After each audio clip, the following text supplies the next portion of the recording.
Bueno, pues buena tarde a todos y todas. Lo primero, pues muchas gracias por acompañarnos en estas tardes tan fieras, ¿no? Con estos horaches que no nos dejan de entrar de pleno en la primavera, pero bueno. Y dar especialmente las gracias a la nuestra ponent que nos acompaña hoy, que ya irá de Ibarretxe Antuñano, en estas 28enas jornadas ya de las luengas de Aragón de Nogadá. Somos en la tercera charrada, que tiene por título Tener o no tener una variedad estándar. Y esa ya realmente la cuestión, me manca lo fosal con todo lo, pero bueno. Pues eso, tenemos, como decía, de Ibarretxe Antuñano, que tiene un currículum pro amplio, pero vamos nomás a destacar unas poquetas de cosas. De catedrática do Departamento de Lingüística General e Hispánica da Universidade de Zaragoza, fa parte do grupo de investigación SILES e do grupo de acción ICON do Campus Iberus, é miembro de la Academia Europea, é doctora en Lingüística con más de una decena de libros y un ciento de trabajos en revistas científicas, y también le vaga antimás de hacer artículos más divulgativos en revistas como Archiletras, que por si no, pues que la persona la habrá conocido, o la conocerá o la seguirá pero así. Pues eso, antes de no principiar con ella, sí que nos han demandado desde lo centro una chicota cuestión, y más en un día como hoy, que justo este aula no tiene finestras, ¿vale? Así es que la che que no le importe de disarse la mascareta, pues que lleve una recomendación do centro, pero que sí, que si la persona se la quiere sacar, pues con toda tranquilidad, a la ponente antimas le dimos a disar, digamos, con doble razón, ¿no? Ta que se exprese bien y ta que pueda respirar. Así es que, bueno, pues cuando quieras, Irene. Bueno, muchas gracias a todos. Me fa bollo, muy bollo estar aquí hoy. Esto es todo lo que puedo deciros charrando o ragonando, que vengo de Lisabena en aragonés. Os pido disculpas, pero bueno, entender cuando siento sí que entiendo. Bueno, me voy a poner de pies también porque suelo estar bastante más a gusto hablando un poco, pues, por lo menos viéndoos un poco. Y lo que voy a presentar hoy es un poco pues una visión de lo que es la estandarización y la normalización de una lengua. Va a estar dividida la charla como en tres partes, y quizás la perspectiva que os voy a dar es la perspectiva mía como científica y como lingüista, en lo que nosotros entendemos sobre lo que es una estandarización. Voy a hablar muy poquito durante la charrada sobre el aragonés, y lo voy a hacer a propósito, ¿sí? Más que nada para que veáis también que muchas de las situaciones, de los problemas, de la situación lingüística no es algo propiamente ni algo especial que hay aquí, sino que en todas las partes del mundo donde hay una gran variedad lingüística o donde hay poca variedad lingüística, pero sí que hay diferentes variedades dialectales, la cuestión de la estandarización y de la normalización es algo común. Entonces, lo primero de todo, esta charla, partes de esta charla ya la he dado otra vez, así que os voy a hacer algo que hice en su día cuando la preparé era para lingüistas, era un poquito más, si queréis, más rollo. Pero sí que planteé una encuesta, y entonces, como tenéis el móvil, ¿no? Los que podáis, si no tengo los resultados que salieron la otra vez, la idea, vamos a hacer en la primera parte de la charrada un pequeño cuestionario para ver un poco qué es lo que entendéis vosotros sobre una variedad estándar, o sobre, como se suele decir a veces, la lengua estándar. Ya lo que estáis ahí, lo que tenéis que hacer es entrar en esa página, www.menti.com. Creo que también en casa, ¿no? A través de YouTube se está retransmitiendo, en casa también lo podéis hacer. Y tenéis que introducir ese código que tenéis ahí, 94120697. 94120697. ¿Os funciona? Sí. Bueno. Ya hemos pasado la segunda parte más difícil de hoy, que es que funcione bien y que no haya problemas.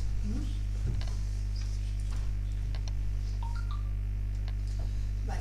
Tenéis ahí, estos son los resultados. No sé si habéis utilizado alguna vez el Mentimeter, pero bueno, es como una encuesta online, y a medida que vais respondiendo a esas preguntas, vosotros lo que veréis será esto, ¿sí? Esta imagen, ¿sí? Entonces tenéis que señalar del 0 al 5 cómo de acuerdo estáis con estas afirmaciones que aparecen en vuestro Mentimeter, ¿no? En esa pequeña encuesta. Ya veis que pone, señala cuánto coincides con cada una de las siguientes afirmaciones. La lengua estándar, la primera es, surge a partir de la variedad dialectal que tenga más hablantes. Que tenéis que poner desde 0 a 5 si estáis o no en desacuerdo, ¿sí? Donde el 0 es totalmente en desacuerdo y el 5 es totalmente de acuerdo. Disculpa, ¿podrías tornar a decirme la clave, por favor? Sí, la clave. 94 Sí. 12 1, 2. 06 97. Gracias. 94 12 06 97. Gracias. Ya estáis respondiendo, ¿sí? Vamos a esperar un poco. 7 habéis votado ya.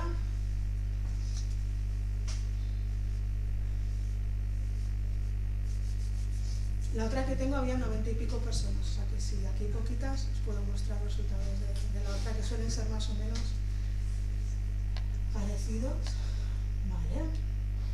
Bien.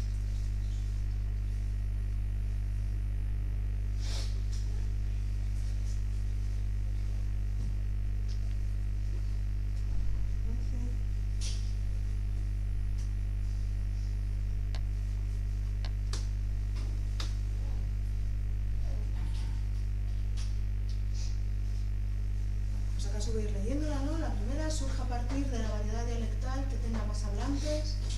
Es la única forma correcta de hablar una lengua, lo demás está mal. La lengua estándar es innecesaria cuando las variedades dialectales son muy dispersas. La lengua estándar coincide con la lengua oficial. La lengua estándar hace que las variedades dialectales desaparezcan. Y la última, la lengua estándar se consolida porque es superior a otras variedades. ¿Estáis más o menos 19? ¿Estáis todavía votando alguna aquí en la sala o ya habéis votado? ¿Sí? Bueno, lo interesante claro, ya veis que la mayoría, muchos de ellos habéis llegado casi hacia la mitad. Por ejemplo, en el caso de la lengua oficial, muchos de vosotros parece que estáis la mitad de acuerdo que la lengua oficial es la lengua estándar y que la otra mitad que no. Algunos sí que decís que no es, ¿no? La mayoritariamente decís que es la única forma correcta de hablar. No, no lo es, lo demás no está mal. También estáis como bastante de acuerdo, ¿no? en que surja a partir de la variedad que tenga más hablantes. Me gustaría también que a la vez que estemos repasando esto, salgáis de vuestro contexto aragonés y pensáis en todas las variedades y todas las lenguas del mundo, que son muchas y muy diferentes entre sí. También, aquí un poquito menos, pero hay un 1, hace que las variedades dialectales, ¿no? las demás variedades dialectales desaparezcan y, bueno, un 1 con 1, que no está mal, se consolida porque es superior a otras variedades. Fijaros, lo que vamos a hacer ahora, lo voy a cambiar y tened un poco en cuenta, sobre todo de los resultados 2, sí que habéis dicho que más o menos, esto indica estadísticamente que casi la mayoría, tirando hacia la mayoría, ¿no? Estáis de acuerdo con esas dos y el resto más o menos. Bueno, lo que vamos a ver,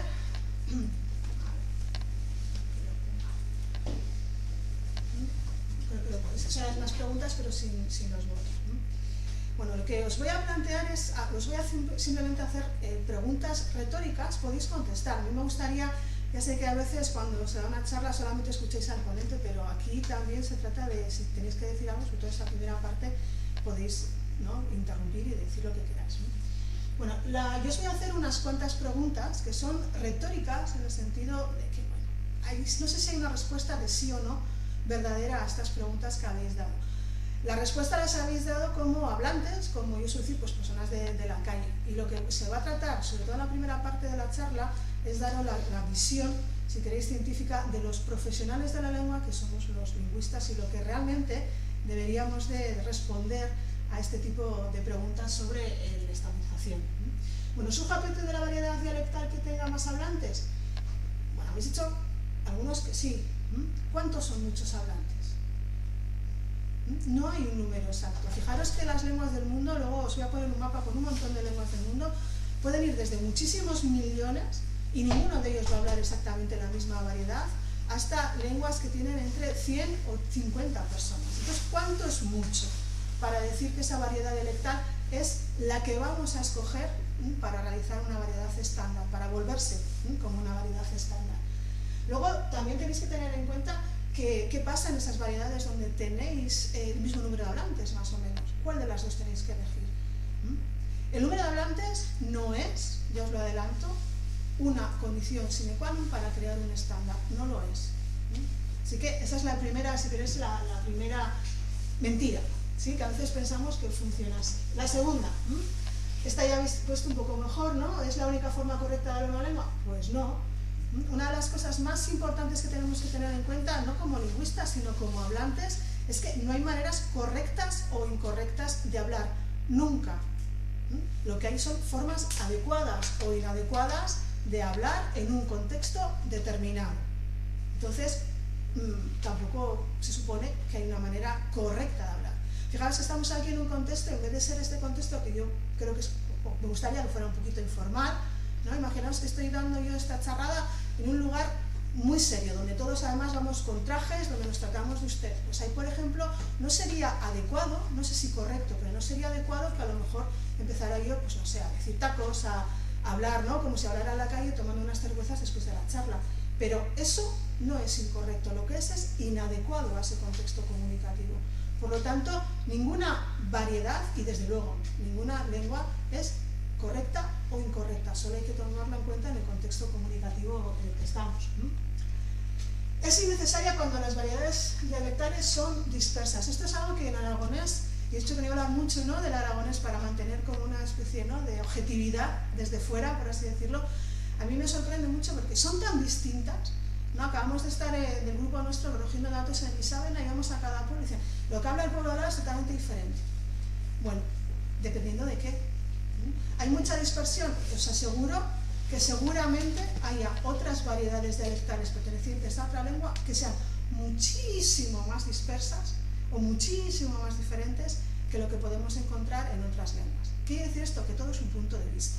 Y el pensar que algo es muy disperso, lo primero, cuidado, en relación a que la lengua no es un todo, la lengua tiene características lingüísticas y a lo mejor resulta que las terminaciones del pasado son muy diferentes, pero a lo mejor, no sé, los sustantivos tampoco lo son tanto. Entonces, hablar de dispersión, lo primero, como algo negativo, ¿no?, algo tan diferente no se puede hacer. En un estándar, no es un escollo, posiblemente, pero no significa que eso no pueda crearse una estandarización. Porque algo importante que vamos a decir, o que me gustaría, ¿no?, trasladaros como mensaje, es que, fijaros, ahí pone lengua estándar, pero yo todo el rato estoy diciendo variedad estándar. Y es que la estandarización, lo que creáis, es una variedad, simplemente para unos usos determinados. Bueno, ¿coincide con la lengua oficial? Aquí, esta es una pregunta que, si me permitís, no sé si la broma, ¿no?, es un poco trampa, y está hecha a mala conciencia.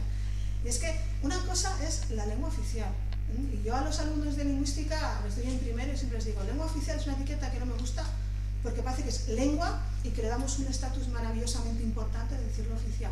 Debería ser un compuesto, lengua oficial, porque no es una lengua, es un estatus jurídico.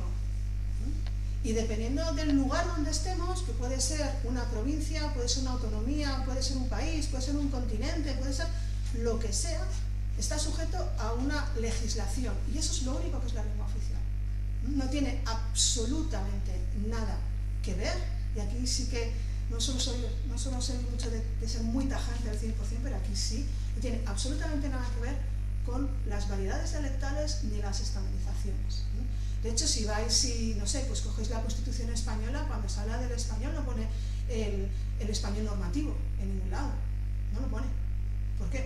Porque no estamos hablando de dialectos, no estamos hablando de variedades dialectales, estamos hablando de un medio, ¿no?, de comunicación para el cual vamos a utilizar en situaciones oficiales, pero punto. Por lo tanto, esta suele ser una de esas, esto que es mala idea mía, pero trampa, que siempre parece que está unido, no tiene absolutamente nada que ver. Una variedad estándar, una lengua estándar surge de otros contextos. Puede estar más o menos relacionado con los aspectos lingüísticos, pero luego la lengua oficial no. Es algo jurídico, externo, totalmente externo a lo que es las variedades dialectales y también a la estandarización de la lengua. Así que separad. Hace que las variedades dialectales desaparezcan. Bueno, esta es quizás, para mí por lo menos personalmente, uno de los aspectos más complejos, porque luego os voy a mostrar, ¿no?, en la segunda parte de la charla un ejemplo de estandarización, donde en un principio también se pensaba que las variedades dialectales iban a morir y iban a desaparecer, y lo que está ocurriendo actualmente es que no están desapareciendo. Entonces, también pensad, la variedad estándar normalmente tiene una función. La función normalmente suele ser para una comunicación en contextos formales. Y suele ser también muchas veces para la escritura. Para los lingüistas la escritura es otro medio de comunicación. Para mí personalmente el menos interesante de todos. Por eso esas diatribas que hay, si lo escribo con H, con Z, con C, a un lingüista eso es una grafía, es un grafema que representa sonidos. Ahora bien, oralmente, en la variedad estándar de una lengua elimina oralmente las otras. Pensad no en el aragonés, pensad en vuestras variedades de español.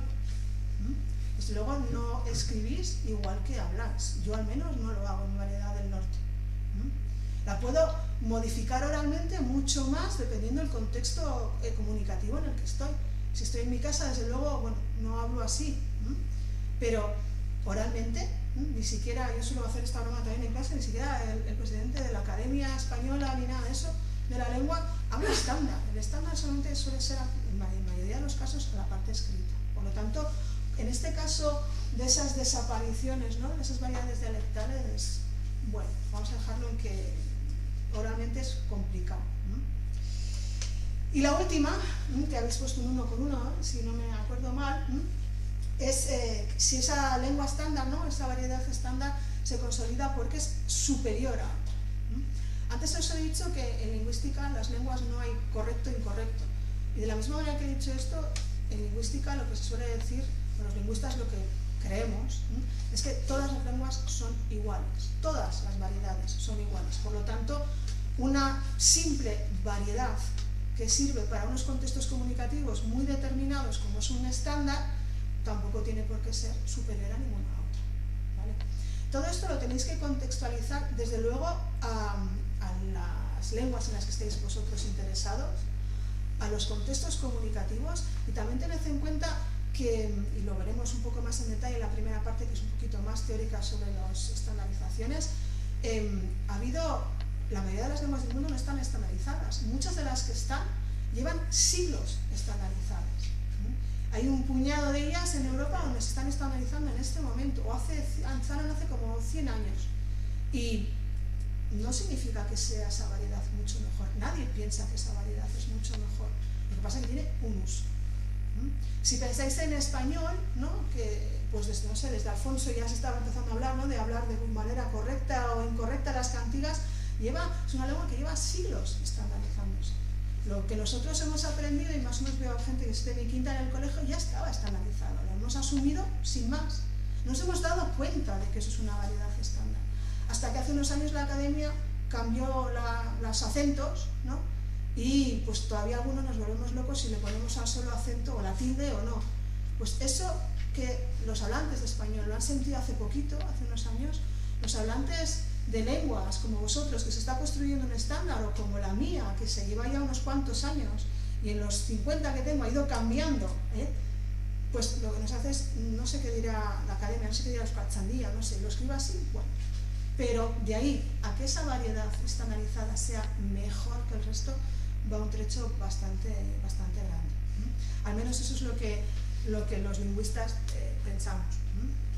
Bueno, entonces, ¿qué quiero decir con esto? Que muchas de estas afirmaciones seguramente las habréis escuchado, os las han dicho, y bueno, no nos libraremos jamás de este tipo de afirmaciones, pero son todo prejuicios. Y entonces, como buenos prejuicios, deberíamos de intentar eliminarlos, o por lo menos en mi puesto, que es el de lingüista, yo pues voy a mostrar ahí una cruz enorme roja, que quiere decir que todo eso es falso, ¿vale? Bueno, ¿por qué? Y ahora viene un poco, ya entramos en materia sobre lo que son los estándares, porque realmente una variedad estándar, una lengua estándar, este es un término mío inventado, solamente para no utilizar lengua estándar o variedad estándar.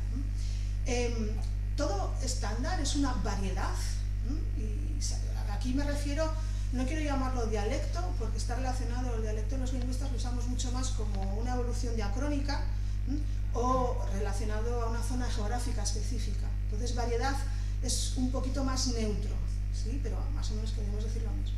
Es una variedad específica y sobre todo aquí el quid de la cuestión es que es creado. No hay ningún estándar de ninguna lengua que sea natural. Todos son creados, artificiales. Muchas veces cuando oigo hablar pasa mucho, ¿no? Con aspectos del aragonés, de eso es artificial, eso no, eso, todo estándar es artificial. Igual que cuando en la escuela si aprendéis castellano les decían con B o con V, pues si no la pronuncia, pero hay que escribirla. ¿Sí? Es artificial, está creado. Aunque pensemos que no. Desde luego los que sois hablantes de lenguas que en este momento, ¿no?, se están creando estándares, lo estáis viviendo en vuestras propias carnes. Si habláis con hablantes, pues en español mismo, ¿no?, o de inglés, o de francés, o de cualquier otra lengua que lleva siglos en este proceso de estandarización, no se habrán dado cuenta nunca del sufrimiento que es no saber escribir en tu propia lengua o dudar si lo estás haciendo bien o mal. Pero es creado, esa es la parte importante. También es muy importante, y yo creo que esto es crucial, tener en cuenta que hay muchas maneras diferentes de llegar a crear una variedad estándar, este PEC que yo he puesto aquí inventado, ¿sí? Hay estrategias distintas y vamos a ver algunos ejemplos. No es realmente, no tiene por qué ser la variedad con más hablantes. Hay lenguas donde la variedad con menos hablantes, pero que tiene una tradición literaria mayor, es la que se basa el estándar. Otras, lo contrario. No es. ¿Que interviene? Posiblemente, pero no podemos, y eso es algo que tenéis que tener en cuenta hasta el final de la charla, no hay ninguna lista de características suficientes y necesarias para la creación de un estándar. Son diferentes.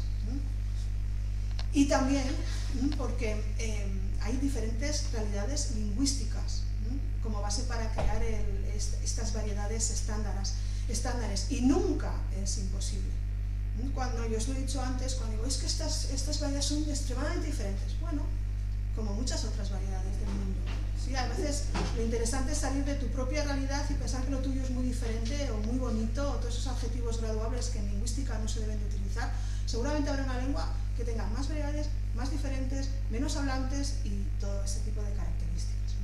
Y aparte de eso, las finalidades que tiene un estándar son también diferentes. Y siempre va a ser útil. No digo que eso no sea costoso, pero un estándar siempre es útil. Bueno, y también no podemos olvidar, y esto viene en mi lado tipológico, todos estos colorines que tenéis aquí son diferentes lenguas orales y signadas del mundo. Ya veis que está muy abigarrado, esa es la idea. En el mundo hay más de 7.000 variedades. Y quizás nosotros pensamos que aquí, ¿no?, somos muy diferentes, pero si miráis todos los demás colores, fijaros aquí la cantidad de colores, pues eso significa que las lenguas que salen ahí son extremadamente diferentes entre sí. Entonces hay que salir un poco de ese núcleo de lo que digo en mi pueblo, en mi casa, es muy diferente a lo que dicen en el otro pueblo. Habrá rasgos que sí, pero si lo comparáis con otras variedades más alejadas, seguramente haya más diferencias. Y eso es también algo importante cuando se está trabajando con lenguas y con variedades naturales, no artificiales como el estándar. Bueno, entonces, lo que voy a hacer, ya fijaros, ya casi os he contado la mitad de la charla, ¿no?, pero os voy a dar la visión de un lingüista, y he empezado a hacerlo.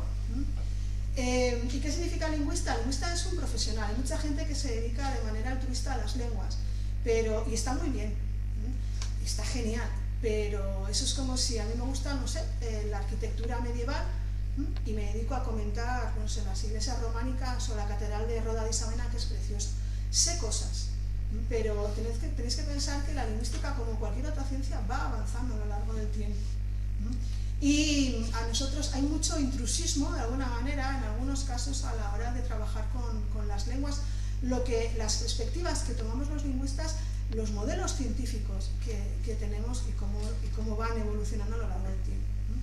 Aquí yo quiero daros un par de rasgos míos, y es que yo me dedico a la tipología, que es comparar diferentes lenguas del mundo.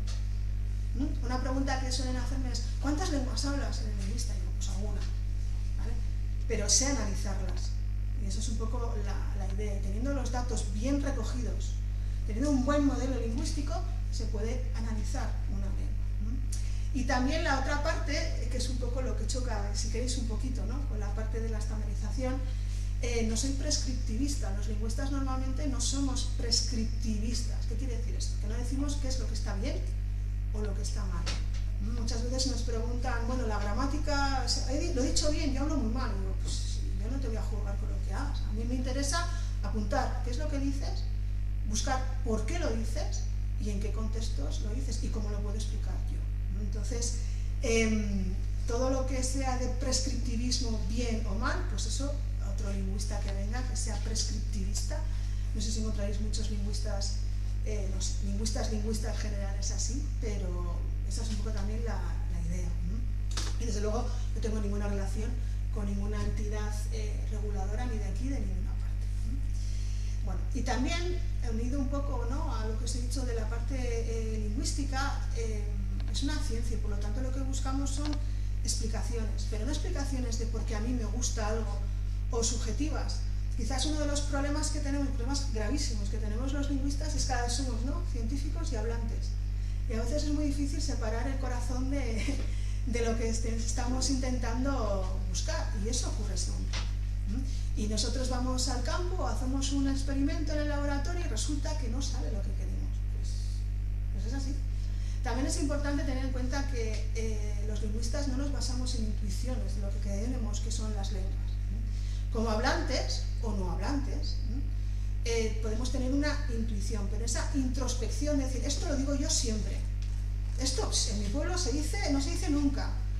Bueno, habrá que verlo con corpus, con datos, y muchas veces a nosotros nos pasa todos los días, anda, pues esto tiene un montón de uso. O mira, esto que parecía que no se utilizaba nunca, resulta que sí que se utiliza. Lo que pasa es que tenemos que buscar esos datos de forma científica, de forma estandarizada, en el sentido de no ir y coger una grabadora y hacer preguntas, sin más, sino con un método científico. Y ahí viene la parte un poco científica y peleona que os estoy haciendo para, no sé, justificar un poco que la lingüística es una ciencia. Y también, algo muy difícil, y sobre todo en el tema en el que estamos, es extremadamente complicado separarlo, yo lo voy a intentar hasta la cuarta o quinta transparencia, es que cualquier relación, y aquí extralingüístico no significa el significado o la pragmática, aquí lo que significa extralingüístico es cualquier elemento que no tenga que ver con las propias estructuras, conceptos y significados que tienen las lenguas, es decir, economía, política, identidad, cualquier relación con esos aspectos también se estudia, por supuesto, pero es colateral. Eso es importante y eso también es muy difícil, sobre todo en el tema en el que estamos hablando, donde entran muchos otros agentes más allá del lingüista que estudia o que describe una variedad lingüística. Y como os he dicho también toda la otra parte, ¿no?, la parte del hablante, pues por supuesto es emotivo. Y aquí, en la segunda parte, en la segunda y la tercera parte, que son muy cortitas, en vez de hablaros un poco, contaros a vosotros cómo se está haciendo, cómo se ha intentado, cómo va a seguir el estándar en aragonés, lo que os voy a dar es un ejemplo solamente de la variedad o del estándar que yo conozco mejor, que es del euskera. Y ahí un poco lo suelo utilizar sobre todo porque desmitifica todas esas características que desde que estoy en Zaragoza voy oyendo sobre lo difícil, lo imposible, lo distinto que es hacer un estándar en aragonés. Y eso es un poco la segunda parte. Entonces, de alguna manera, ¿no?, como hablante, se motivo en ese sentido, porque obviamente me toca muy de cerca. Es experiencial, porque no solamente aprendo un poquito, estoy aprendiendo un poco de aragonés, también he aprendido castellano y también euskera. Y son tres lenguas muy diferentes en relación al estándar. Una con un estándar establecido desde hace mucho tiempo, siglos. Otra que lleva como unos 100 años más o menos, vamos a decir así, de estandarización. Y otra que, bueno, pues está un poquito en pañales, ¿no? Entonces, fijaros que todo eso da una visión un poco más grande, experiencial, eso sí, sobre todo experiencial en el sufrimiento que es no saber escribir a veces en tu propia lengua. Y también, bueno, pues multidimensional y diferente por eso mismo, ¿vale? Porque viene desde diferentes no sé, experiencias de aprender lenguas estándares, ¿no? He hecho mucha referencia al español, pero no sé si, me imagino que todos habéis aprendido algo de inglés en algún momento o francés, ¿no? Pues llevarlo a eso. Lo que habéis aprendido en la escuela de idiomas es una variedad estandarizada y cuando vais al país seguramente pues, lo podráis utilizar para dos cosas y esas dos cosas os dirán, esto no lo he aprendido yo, pues es un poco lo mismo. Bueno, estandarización. Vale, ¿qué es? Aquí tenéis una definición, está hecha, si queréis es un popurrí de elementos clave de diferentes perspectivas de lo que es la estandarización. Como en cualquier otra área de la lingüística hay varias teorías para explicar. Yo voy a destacar algunas palabras clave, la tenéis ahí, bueno, lo voy a leer primero. Es un proceso intencional, planificado, por el que se fija una variedad de una lengua a partir de la elaboración de unas reglas específicas, generalmente, cuidado, generalmente no significa solo, pero generalmente para su uso escrito. Palabras clave: variedad, elaboración, intencional, planificación, reglas, normas, sugerencias, dependiendo de la academia o la institución reguladora de esos estándares. A veces empiezan como reglas, luego pasan a ser sugerencias, a veces incluso hasta ya desaparecen y no son indicaciones. Y también la parte del lenguaje escrito.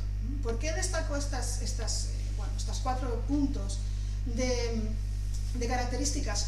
Por lo primero que os he dicho, un estándar es una variedad, como cualquier otra. Si tenéis la lengua X y hay 5 grandes variedades dialectales, el estándar es la sexta. Ni siquiera es una variedad dialectal, es una variedad sociolingüística. ¿Vale? Entonces, no es ni mejor ni peor, es otra cosa. Y esto es muy importante. Yo creo que a veces, sobre todo a nivel de los hablantes, tanto los patrimoniales, es una palabra que a mí no me gusta nada, o los neohablantes, que es otra palabra que a mí tampoco me gusta nada, tenéis que tener en cuenta, es otra variedad creada, es intencional. Nadie habla en estándar, a no ser que seáis ya hablantes, y eso suele pasar, y es algo bueno, que suele pasar sobre todo en lenguas que tienen pocos hablantes y se van estandarizando, pero también ha pasado en español. No hablamos igual en español que hace 100 años. Si vais a un pueblo, no hablan, ahí igual a lo mejor mantienen rasgos, veis a la ciudad, ya no están esos rasgos, ¿sí? Pero bueno, es intencional, es decir, conscientemente se crea un estándar, está planificado, hay diferentes pasos para hacerlo, se elabora, es decir, no escoger, me gusta esta variedad estándar, esta variedad y esta es la que voy a trasladar, o yo porque llevo un montón de años trabajando en esta variedad quiero que ahora todo el mundo haga esto. Así no se hace un estándar, sino que hay una elaboración que es muy costosa. No conozco ningún caso de estandarización que sea fácil, ninguno. Y aquí es algo bastante importante, es la palabra regla. Antes os he dicho, cuando estáis haciendo la encuesta, que nosotros no decimos si es correcto o incorrecto. Ahora bien, en una variedad estándar es una variedad formal. Y hay unas reglas que si no las cumplís, lo que pasa es pues, que no estáis cumpliendo las reglas de esa variedad estándar. Os pongo un caso. En mi variedad dialectal del castellano yo utilizo, y seguro que habéis oído muchísimas veces, lo de si sería rico o no, me compraría un coche. No sé si en esta charla me saldrá alguno, depende. Llevo un tiempo por aquí, entonces a lo mejor no me sale, pero a mí eso me sale. ¿Es correcto o es incorrecto? ¿Qué diríais? ¿Atreveros a decir algo? Imaginaos que estoy hablando y digo, sí, para que iría hoy a comprar, ¿no? O si sería hablante de aragonés, ahora haría la charrada en aragonés. ¿Está bien o está mal dicho? Está bien, pero no es estándar. ¿Cuántos decís que está mal? Levantad la mano. No sé, os estoy preguntando. ¿Cuántos pensáis que está mal dicho? ¿Vale? ¿Cuántos pensáis que está bien dicho? Ni uno ni otro. La pregunta que tenéis que hacer es con respecto a qué está mal. Está gramaticalmente incorrecto si estuviera hablando en español estándar. Porque en español estándar eso es una regla que yo no he cumplido. Ahora bien, en mi variedad dialectal, la regla, si queréis, es que yo tengo que hacer esos condicionales así. Y si no lo hago, estará mal.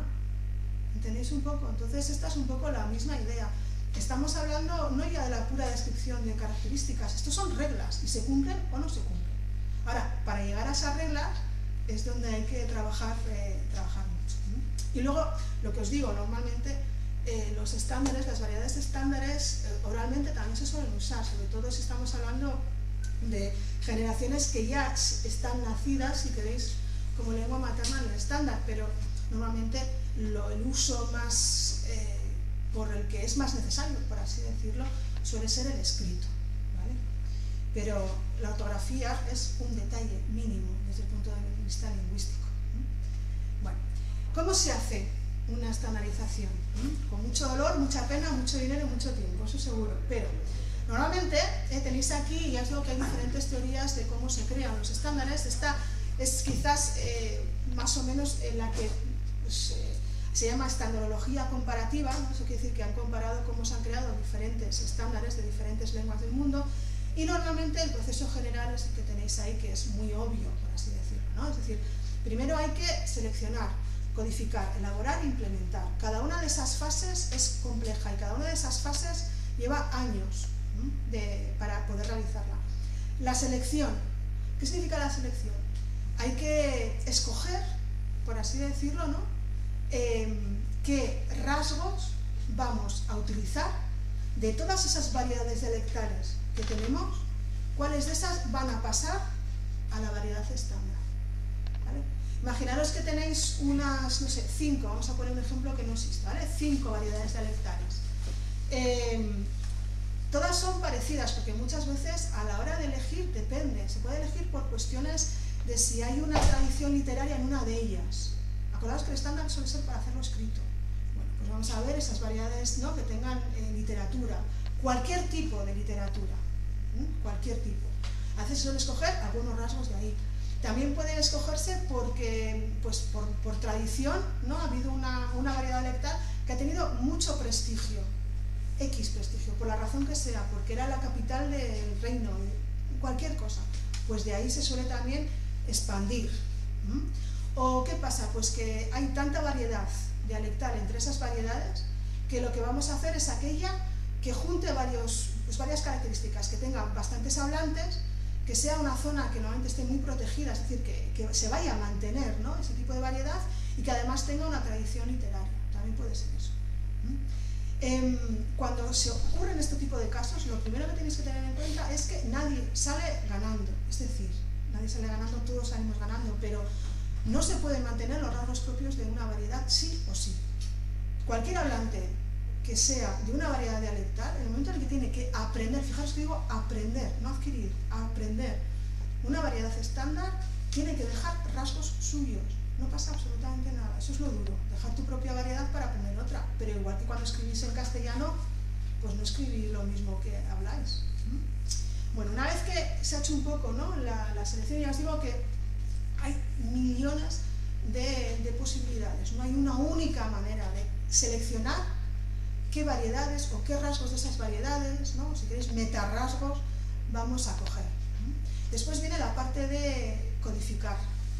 Es decir, bueno, lo vamos a aceptar, no sé si sería rico o no, en las condicionales. ¿Cómo vamos a hacer cada uno de esos aspectos gramaticales? Vamos a decirlo así, ¿vale? Normalmente los estándares son mucho más estrictos en las partes sintácticas y morfológicas que en las partes léxicas.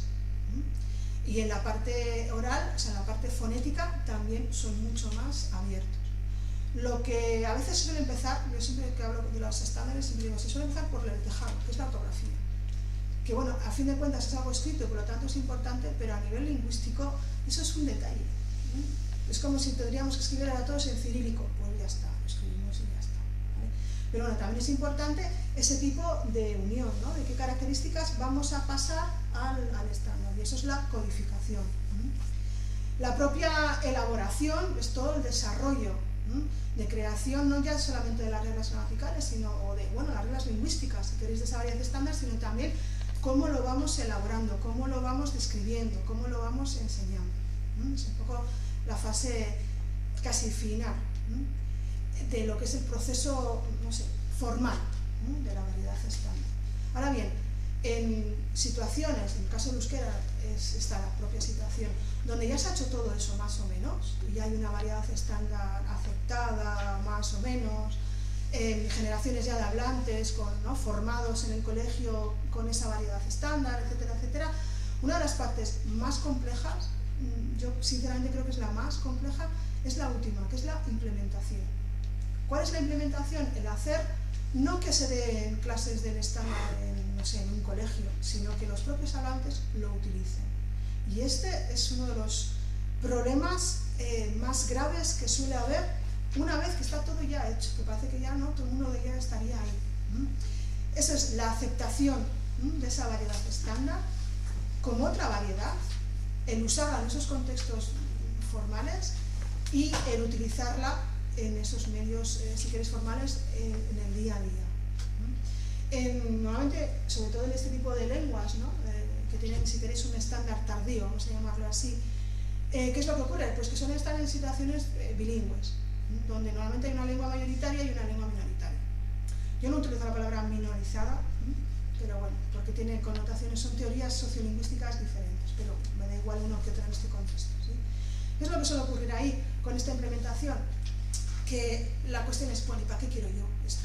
Si total, me entiendo con la otra. ¿Vale? Entonces, muchas de las campañas, por ejemplo, en el País Vasco, ¿no? Que hay ahora con el euskera, no es tanto de enseñar el estándar y que la gente aprenda, tanto los patrimoniales como los neohablantes, no, eso ya está hecho, más o menos, ¿sí?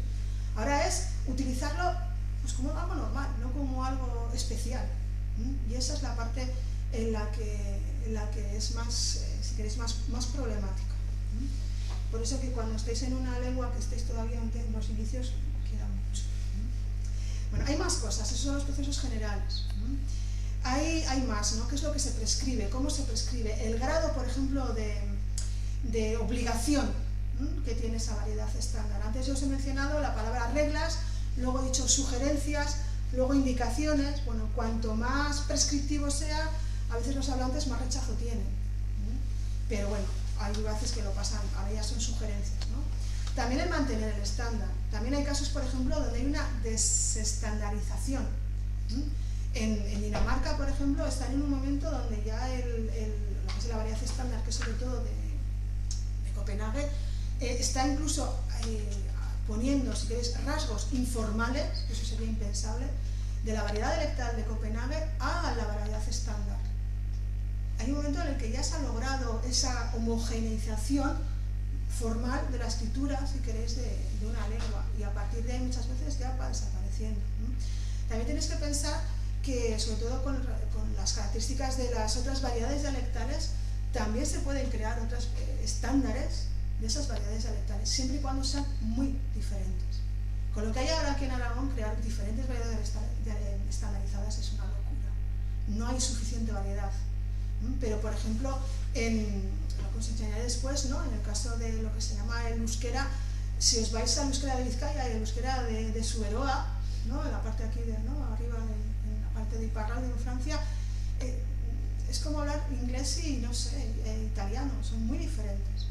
Tienen sus propios subestándares también, ¿vale? Y eso es algo que se crea pues con el tiempo, ¿no? Y también, por supuesto, esta desestandarización va con una relajación de algunas de las reglas, admitiendo variedades dialectales o variantes, si queréis, de otras variedades dialectales. Pero cuidado, el objetivo de un estándar no es eso. El objetivo de un estándar es una variedad exclusiva. Bueno, también tenéis que tener en cuenta que el multilingüismo, cuando se crea el estándar, es importante. Y no estoy hablando, aquí, no sé, con mucho tenéis 2 lenguas, 3, 4, pero toda la gente que viene y tiene otras lenguas, ¿qué pasa? Hay situaciones, no precisamente aquí, pero donde los hablantes tienen varias lenguas, son multilingües en varias lenguas y en varias variedades, ¿sí? Eso es todavía más complejo. Y ya veis que este es el momento en el que empiezo a hablar de ideología. Hay mucha ideología dentro de la propia creación de un estándar, y es algo que, aunque yo voy a intentar por todos los medios hacer así, esquivarla, restacharla, es importante también de tenerlo en cuenta.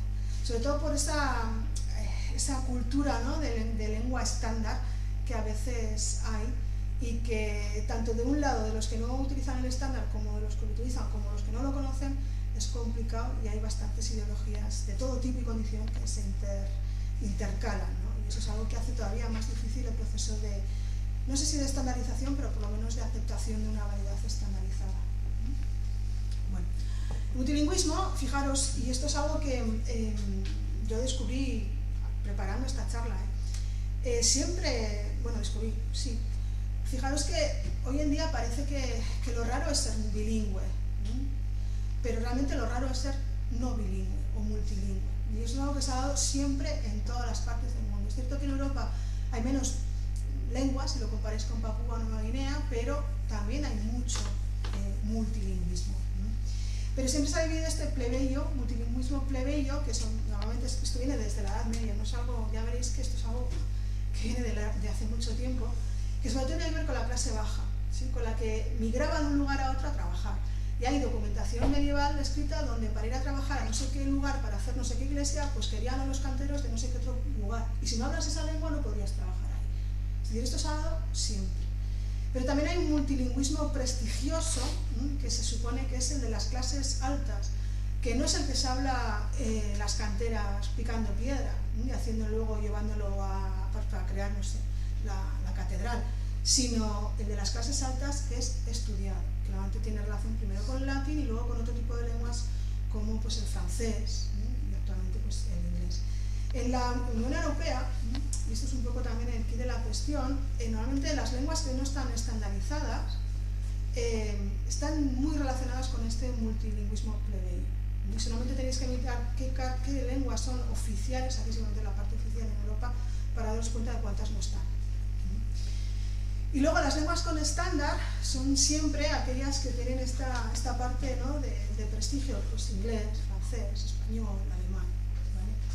Pero si miráis todas las lenguas de Europa, la mayoría de ellas no están ahí incluidas, ¿no? Y ese es un poco el problema muchas veces de algunos de esos prejuicios que veíamos al principio, de que el estándar es mejor y el que tiene más hablantes y todo este tipo de situaciones, ¿no? La ideología también es algo que está ahí, pero esta ideología que tenemos hoy en día, me da igual lo que penséis, vais a ver que eso viene de antes, ¿no?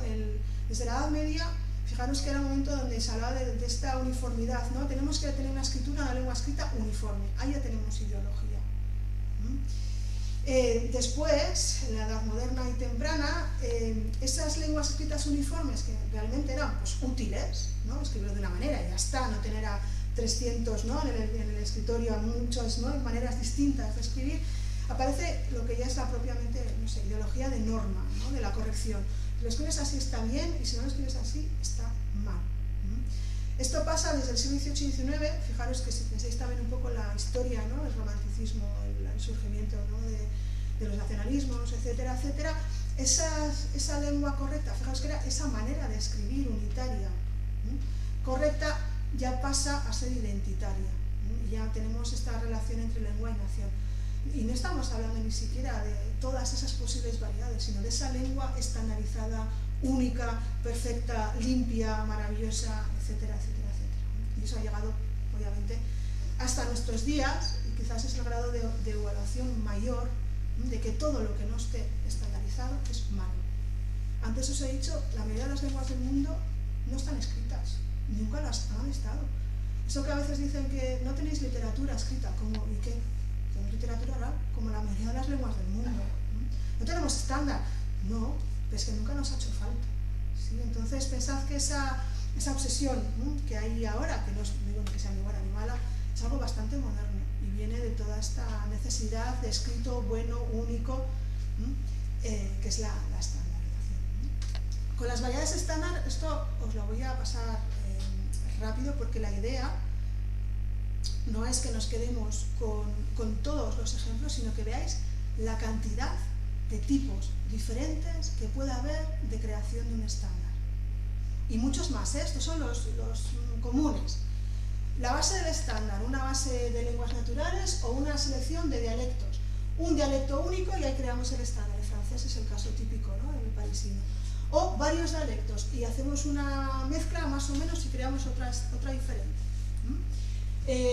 ¿Cómo de central es el estándar? Es decir, ¿cómo de similar? Si hay una variedad y es muy parecida, ¿no?, el estándar a esa única variedad. Monocéntrica, un único acento, el italiano. Pluricéntrica, que vaya hacia lo mismo, el inglés. Todos los ingleses que hay en el mundo, que son un montón de ellos. Y de hecho es de los pocos ejemplos que tienen diferente ortografía. en la variedad estándar, o divergente del serbio y el croata, porque por otras razones no lingüísticas ahora son dos. Y sobre todo aquí viene un poco el otro aquí de la cuestión, ¿no? La edad del estándar. Hay estándares viejos, que serían los tempranos, medios, que llevan unos cuantos, no sé, 100 años, y muchísimos de ellos, quitando las lenguas mayoritarias, son todos tardíos, de creación actual. Y esto es muy europeo, también hay que decirlo, la necesidad de crear una variedad estándar. Bueno, ¿para qué se hace? Varios tipos de razones. Un punto de referencia para todos los hablantes, dar una sensación de unidad de toda la variedad dialectal, identificar una lengua y la comunidad, ¿no? Para decir, pues yo hablo tal y es una lengua diferente a la otra, una unidad diferente a otra, sin llegar a todos los hablantes, homologarla al resto de las lenguas. Aquí estamos con estos prejuicios de si es más o menos, dar prestigio y dignificación. Todas estas razones son válidas. Ahora, fijaros, ninguna de ellas es propiamente lingüística. Ninguna. Podríamos poner muchas otras razones, pero ninguna de estas se ajusta, si queréis, a los criterios científicos de lo que es una creación estándar lingüística, ¿vale? Os lo pongo no porque no sean importantes, porque lo son, pero muchas peleas, si me permitís la expresión, vienen aquí, y realmente habría que ir a buscar razones lingüísticas de creación de una variedad estándar. Bueno, aunque quedan muchas cosas, yo aquí las voy solamente a mencionar: cómo se nivelan los dialectos, ¿no? ¿Qué ocurre con esas variedades dialectales? Se tiende a pensar que desaparecen, y lo que se sabe es que no desaparecen, sí que se nivelan, eso sí que es cierto. Pero acordaros que estamos hablando de que la variedad estándar es otra variedad. Entonces yo puedo hablar mi variedad de la lengua X y además aprendo la variedad dialectal. ¿Significa que voy a dejar de utilizar la mía? Pues no, pero igual que cuando estoy en este contexto en Zaragoza, no hablo igual que hablo en mi casa. Y no porque sea hablante de otra lengua o de otra variedad del castellano, sino porque no estoy como hablo con mis amigos o con, no sé, o con otras personas. También es importante la cuestión del multilingüismo. Otras lenguas en ese mismo contexto u otras variedades, eso es complejo. También esto es algo que dice Joseph, que a mí me gusta, si es que es, ¿no? una estandarización de lenguas o las lenguas estandarizadas. Hay un poco de ideología también, ¿no? ¿Qué es lo que se pretende? Porque muchas veces se hacen muchas cosas por llegar a ese estándar y es casi como un acto de fe, ¿no? Tener una estandarización. Y sobre todo los requisitos. Aquí vosotros además ahora no voy a decir nada de lo que se necesita para crear un estándar, pero desde luego se necesita una normativa lingüística, nos guste o no, ¿sí? Unas reglas, se necesitan fondos, eso es fundamental, nada se hace sin fondos, y sobre todo la voluntad de los hablantes. Sin voluntad de todos los hablantes no hay estandarización por mucho que se intente. Bueno, el ejemplo, ¿cuánto tiempo me dais? ¿Cuánto tiempo tengo? Media hora, si quieres. Ah, ¿todavía? ¿Sí? Uy, eso es malo decirme a mí, ¿eh? ¿Cuándo salimos de aquí? No, vale, entonces no. ¿Sí? Bueno, ¿tenéis alguna duda de lo que hemos hecho hasta ahora? ¿Sí? Bueno, esa es la parte... Sí, dime. Me gustaría, soy Xavier, primero, que me gustaría saber por qué estás utilizando una palabra que yo considero aberrante en el mundo de las ciencias sociales, vamos a llamarlas humanas, que es la palabra patrimonial. Yo le reté a Fernando Ramallo que encontramos el origen de ese palabra, que es exclusivamente del mundo del movimiento lingüístico del aragonés. No. Si te has dado cuenta, te voy a interrumpir porque he dicho antes, al principio, cuando he dicho de patrimonial y neohablante, que no me gusta absolutamente nada el término patrimonial ni neohablante, ninguno de los dos. Lo utilizo aquí, lo he utilizado para que os deis cuenta un poco a lo que me refiero.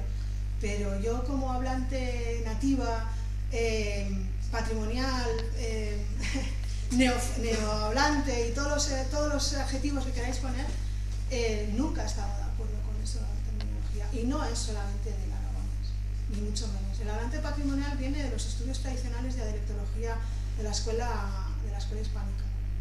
Entonces no es solamente del aragonés, no. ¿Y se utiliza para otras lenguas? Sí, claro que sí.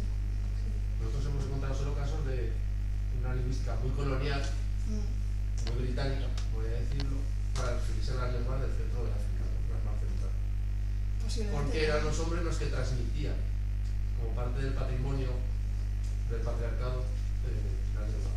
¿Sabes lo que pasa? Que esto del patriarcado, te puedo dar 4.000 ejemplos más de lenguas que son matriarcales. Entonces, el ver el mundo en blanco y negro, normalmente en lingüística se está uno ya dirigido al fracaso. ¿Sí? La palabra patrimonial viene, que yo lo sepa, también, o sea, en inglés no se utiliza la palabra patrimonial para empezar. ¿Sí? Y lo que los lingüistas solemos utilizar es hablante nativo o no. Porque lo que estamos intentando ver es el tipo de adquisición que uno tiene. Entonces yo normalmente en un contexto lingüístico, bueno, en la universidad jamás hablaré, nunca, ningún alumno mío habrá oído salir de mi boca la palabra patrimonial o neohablante. Porque de alguna manera todos somos neohablantes y todos somos patrimoniales. ¿Sí? Otra cosa es el grado de adquisición o la edad de adquisición que uno tenga de esa lengua.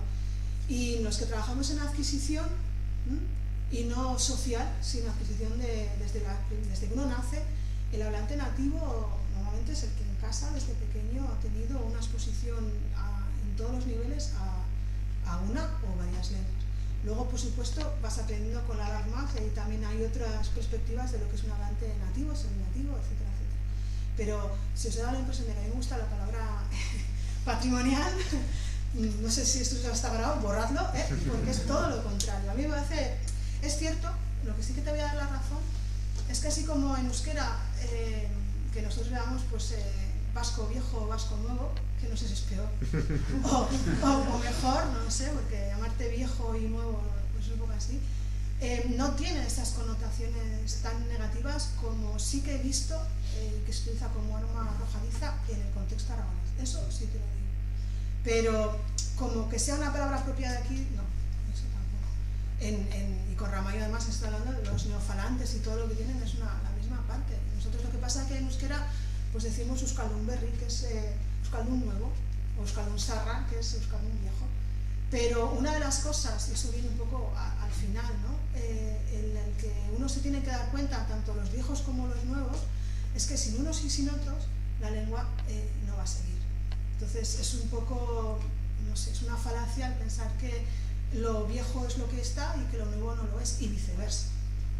¿Vale? Entonces, también algo interesante, ¿no? Cuando se habla con estas variedades estándares, y muchas veces con los hablantes, es que a veces, o por lo menos, igual esto es una impresión muy subjetiva mía, como lingüista,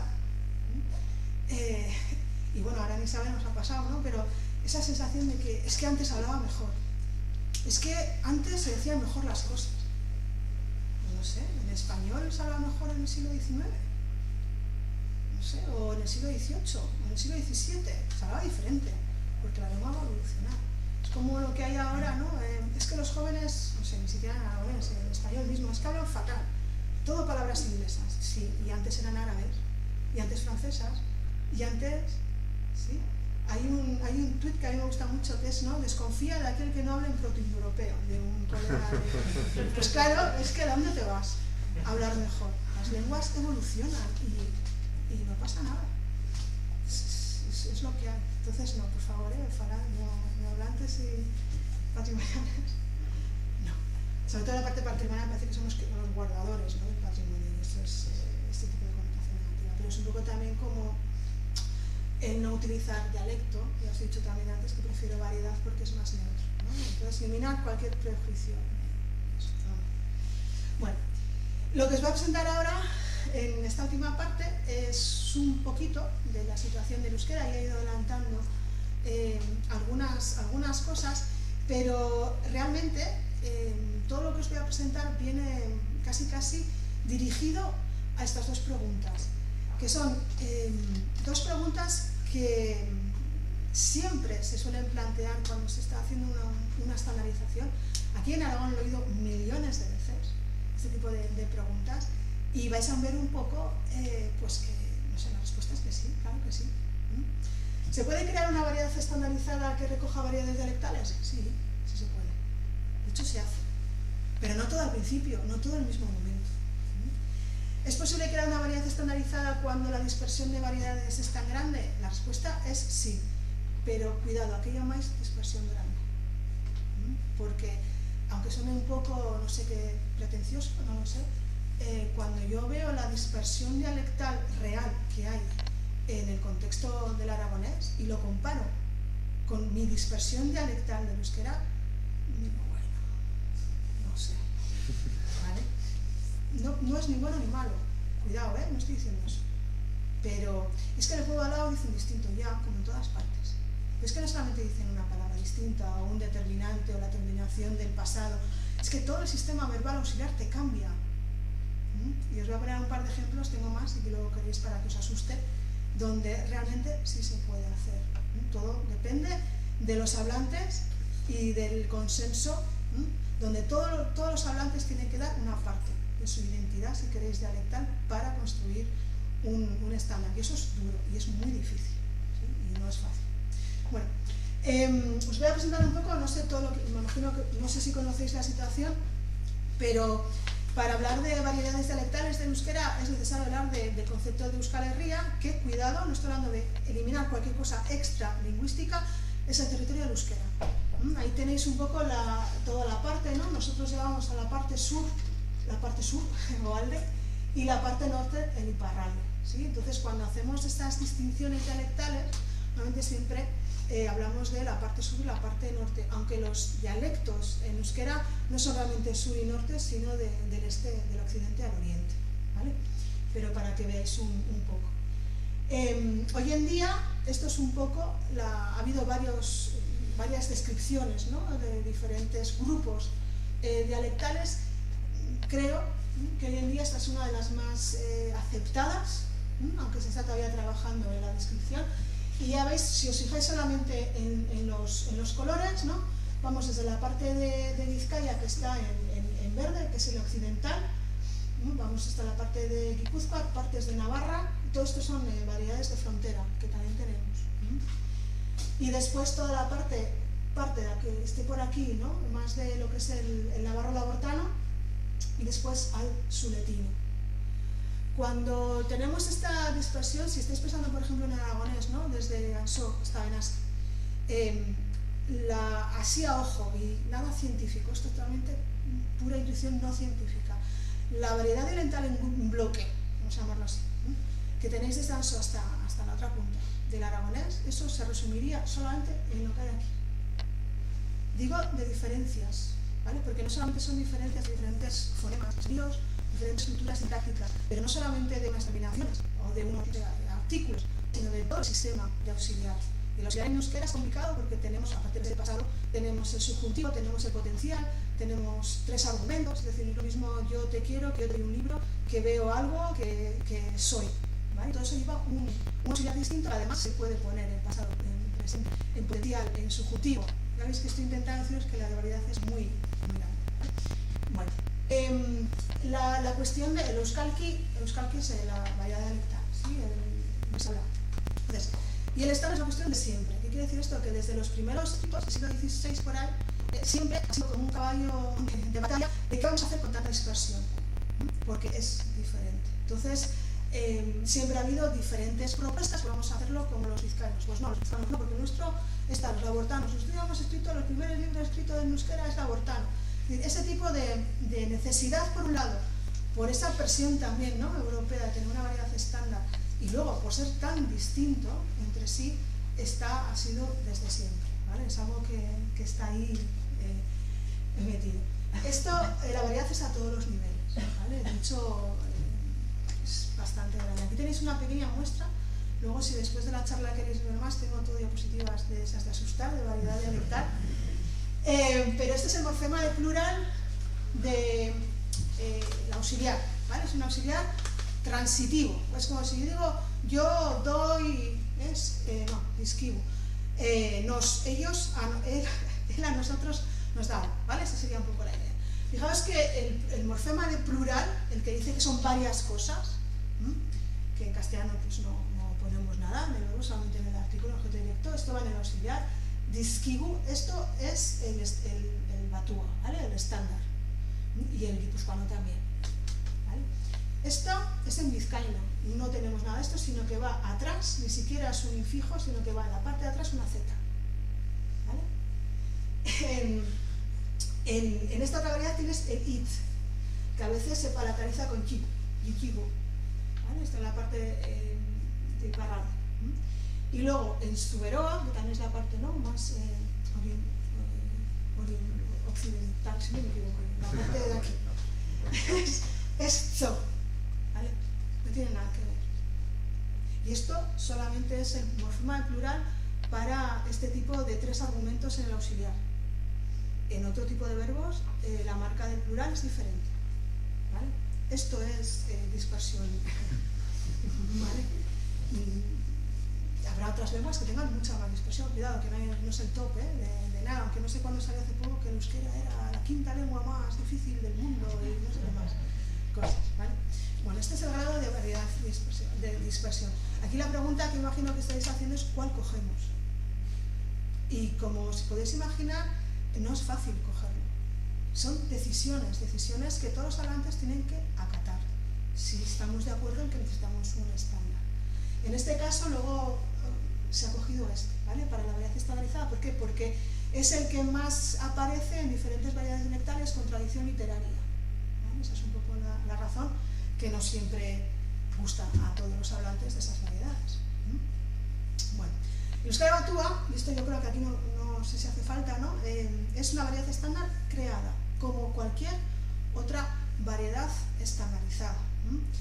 Normalmente, principalmente para variedad escrita. Ahí he puesto un asterisco porque hoy en día los nuevos hablantes, sus cadumberris, si no tienen un entorno que es vascoparlante, en lo que crecen, en lo que nacen, es en esta variedad estandarizada.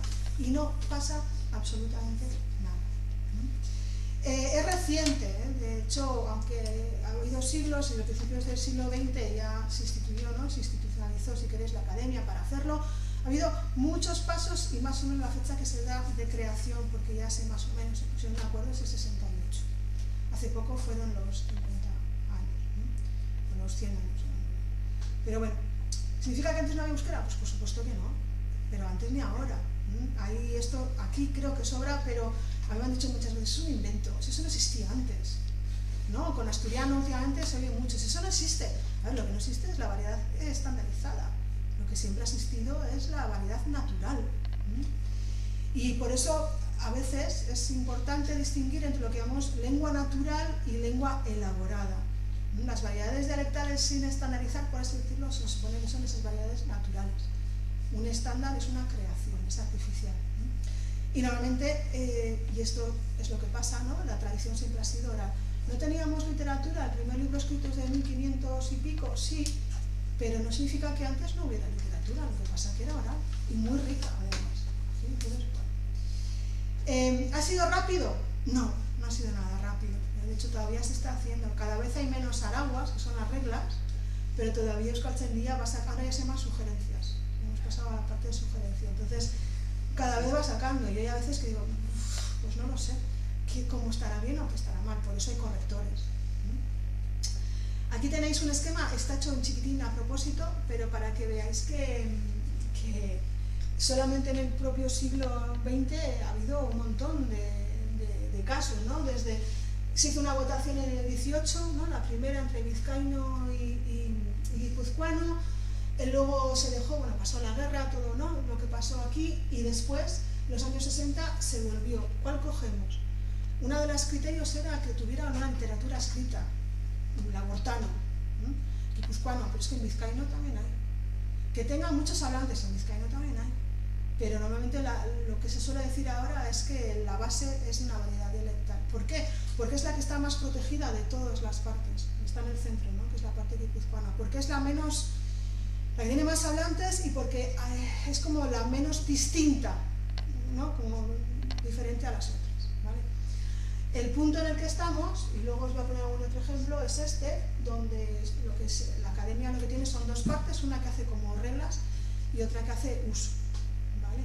Y como os digo, ahora ya son sugerencias. Y lo más importante, la academia ha dejado, que no me oigan los de la academia, pero ha dejado de ser el único motor de uso y de y de, no sé, de facilitación, si queréis, del estándar del euskera. Otras asociaciones, otros medios están también implicados en ello, no solamente Euskaltzaindia, ¿sí? De hecho, aunque sea un poco intuición, no, cuando yo hablo, por ejemplo, de la academia, ¿no? La Real Academia de la Lengua Española, y la comparo con Euskaltzaindia, no es lo mismo, ¿sí? No tenemos ese mismo, como nadie dice, la academia dice que, bueno, es otro contexto, ¿vale? Y como os digo, todavía hay reglas, hay libros de reglas y reglas y reglas de cómo es el estándar, ¿no? ¿Ha sido fácil? No, no ha sido nada fácil, ¿vale? Y el que diga lo contrario miente. Aquí tenéis, este es un que me gusta mucho, Salvieroa. De hecho, si os fijáis en el nombre, tiene ahí la A tapada porque Euskaltzaindia dice que esa A ahí no se puede utilizar, es el artículo, no se puede utilizar. Es una ironía, ¿no? Y aquí lo que muestra, que tenéis ahí traducido, es la H. La H es un caballo, ha sido un caballo de batalla de la estandarización del euskera desde siempre.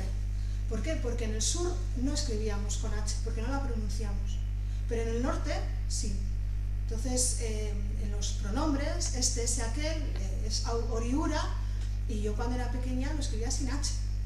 Pero luego se llegó a un consenso donde había que utilizar la H porque etimológicamente había una aspiración y porque la parte de Iparralde sí que dice oriura, cosa que yo no hago.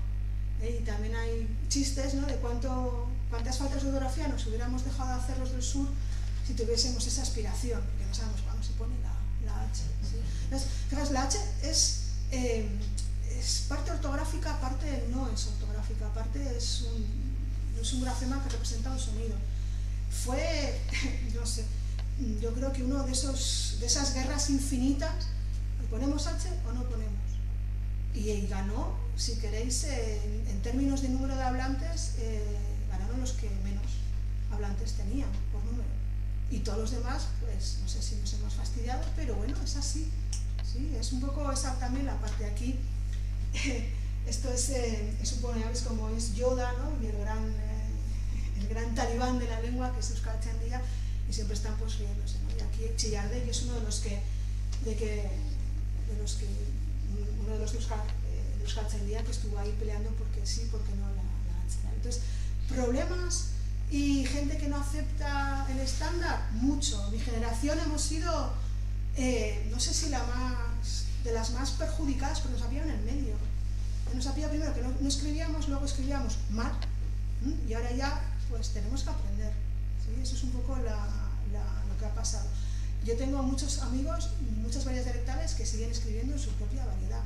Bueno, hoy en día también hay estándares en vizcaíno, por ejemplo, y hay periódicos que están estandarizados a la variedad dialectal de Vizcaya. Y lo que sí que hay es una aceptación de otros elementos de otras variedades.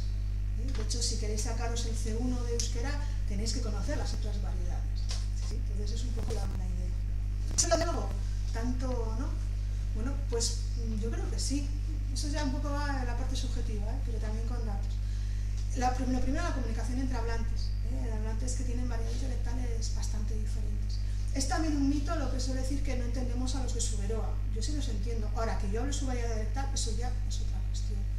Igual que cuando decían que hablas como los de la tele, pues bueno, es cuestión de tener empatía con el otro hablante y hacer el esfuerzo, ¿no? También es porque hay una normalización en todos los ámbitos de uso, que eso es un poco la parte de implementación que os decía al principio. Si no hay una variedad estándar, muchas veces es muy complicado que se instaure en, no sé, en medios de comunicación, en la enseñanza de segundas lenguas. Pensad que es lo mismo pasa con el inglés, no aprendéis todas las variedades inglesas, aprendéis una. Y luego ya se van aprendiendo el resto, ¿no? Y luego también lo que sí que ha habido, y esto es la parte interesante, esos neohablantes, que a veces están tan demonizados, pues bueno, gracias a ellos, el uso del euskera y el número de hablantes crece cada día más. Esto es del 16, pero sigue. El problema es que crece de cuando son pequeños y luego se queda ahí. Ese es el problema que hay ahora, cuando tenéis una variedad estandarizada. Bueno, ya para terminar, es la parte más subjetiva, más emotiva, que es qué pasa con los hablantes, ¿no? Pues lo primero de todo, y estos son, no sé si son consejos lingüísticos, yo creo que estos son más consejos de hablante con un poco de conocimiento de lo que son las lenguas. Lo primero de todo es borrar cualquier sugerencia de que una variedad estándar es lo mejor, lo único, etcétera, etcétera, etcétera, o lo malo, no sé, poned el adjetivo que queráis. O la lengua. Lo importante es considerarlo otra variedad. Otra variedad, igual que una variedad dialectal, pues una variedad estandarizada. Esto tiene consecuencias después. También es importante, y esta es una de las consecuencias, ser consciente que hay que aprenderla. Una lengua nativa, una variedad nativa se aprende desde pequeñitos, pero una variedad estandarizada se aprende de una manera formal. Igual que cuando erais pequeños y vais a la escuela y hacemos clases de lengua, pues es lo mismo. ¿Sí? Es un poco la misma idea. También importante es que todas las lenguas evolucionan, todas las variedades van cambiando. Entonces, las reglas también cambian. Yo siempre pongo el ejemplo del español y el solo con acento, sin acento, con tilde, sin tilde, y millones de otras reglas que a lo largo del tiempo han ido cambiando. Pues las lenguas cambian, es lo que tienen. Y luego la parte de empatía y sacrificio. Empatía es algo que a mí me gusta y que suelo hablar mucho de empatía lingüística, es el ponerte en la piel del otro y pensar que lo que hace el otro es igual de bueno, bonito, etcétera, etcétera, que lo que haces tú. ¿Vale? Y la empatía es complicada, porque siempre somos, como hablantes, somos muy egoístas y pensamos en nosotros mismos. Pero ponte en la situación del otro, a ver qué pasa. Y también sacrificio. Igual que los del sur, hemos tenido que escribir con H y un montón de cosas más, cuidado, ¿sí? Pues es intentar decir, bueno, parte de mis rasgos no están ahí, pero yo seguiré utilizándolos. Otra cosa es que escrito utilizaré una variedad dialectal. No hay variedad estandarizada sin sacrificio de todos los hablantes. Entonces, no hay, porque entraríamos en discusiones, si queréis, yermas, de lo mío sí, lo tuyo no. ¿Y por qué lo tuyo sí, lo mío no? Y así estaríamos hasta el infinito. Entonces, las razones que se suelen dar para escoger un rasgo u otro sí que tienen que ver con la parte histórica, con la parte de cómo de extendido está, cuál es más fácil, cuál está más activo, más vivo, ese tipo de rasgos. Pero sacrificio hay. Y aquí os traigo dos ejemplos, ¿no? Que hay que superar muchas cosas. Y aquí hay las dos polos opuestos, los patrimoniales y los neohablantes, a lo mejor los euskaldunzarras y los euskaldunberris. En todos los casos se sufre con gozo, no lo sé, ¿sí? Es decir, para un hablante nativo, el hecho de la alfabetización, que es lo que se hace con una lengua estándar, una variedad estándar, es puro sufrimiento. ¿Por qué? Porque tienes que aprenderte unas reglas que a lo mejor son muy diferentes a lo que tú normalmente haces en tu casa. Y cuidado, este tipo de alfabetizaciones van unidas a exámenes de nivel, y si habéis hecho algún examen de nivel, los exámenes de nivel no los aprueban los hablantes nativos, los aprueban la gente que se prepara esos exámenes. Por lo tanto, es una técnica.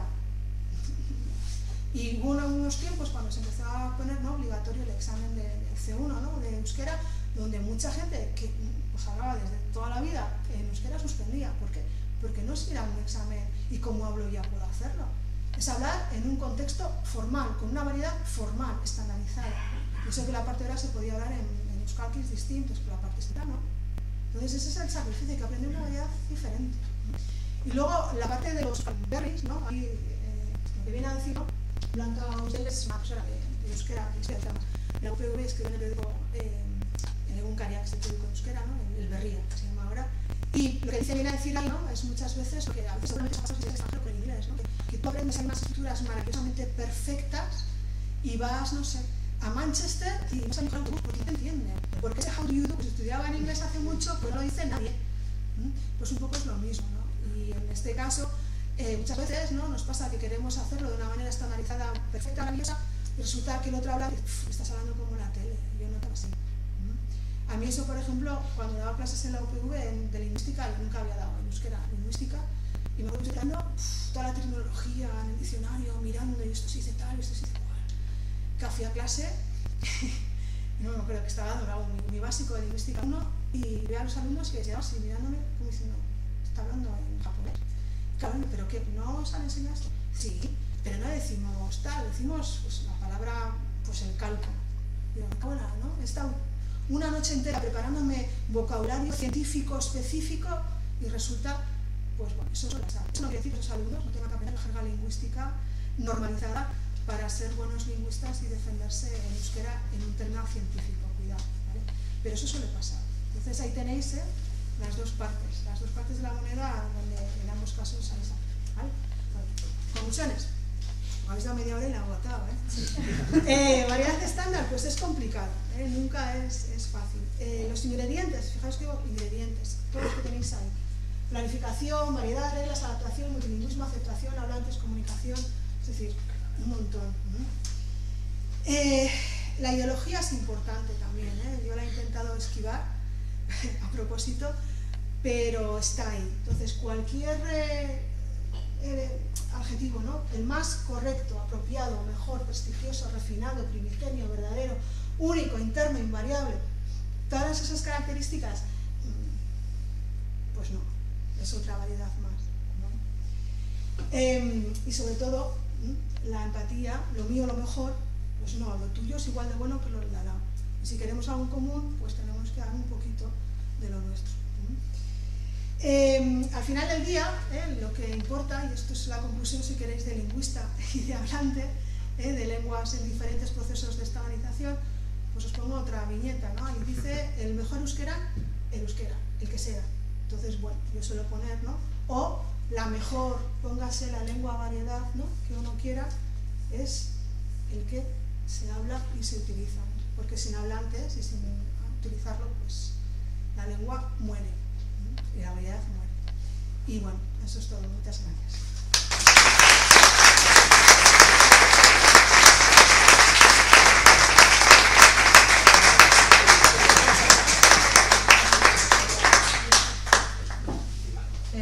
Bueno, pues muchas gracias a tu Iraide. Prou interessant, de segures que hi haurà un fascal de preguntes, presinos, així que quan quieras. Todo de vez, ¿no? Por favor. Lo que ha dicho antes Archiletras, ahí hay dos, uno de ellos lo tradujeron al aragonés y me fagollo, ¿no? Mucho el oírlo en aragonés, ¿no? O sea, maravillosamente bien, que es el de empatía lingüística, y un poquito, no, obviamente no todo lo que hemos dicho, hay otro que es sobre la estandarización, ¿no? De mitos de estandarización. Y ahí digo específicamente lo de patrimoniales y neohablantes, no, gracias. Pero bueno. Y luego lo que tenéis ahí son algunos de los, sobre todo la parte de arriba, los de aquí son más de aquí, de las lenguas de aquí, pero los de arriba son más, alguno ya conocéis seguro, pero los de que tenéis en esta parte pues son sobre estandarizaciones, ¿no? Más, si queréis, más científicos, desde el punto de vista lingüístico de qué es un estándar, una estandarización, etcétera, etcétera. Son los manuales que se utilizan, y este último acaba de salir. Entonces, bueno, lo interesante muchas veces de esos libros es ver que estos problemas o estas sensaciones que tenemos en nuestra propia variedad, ¿no? A la hora de estandarizar, pues que son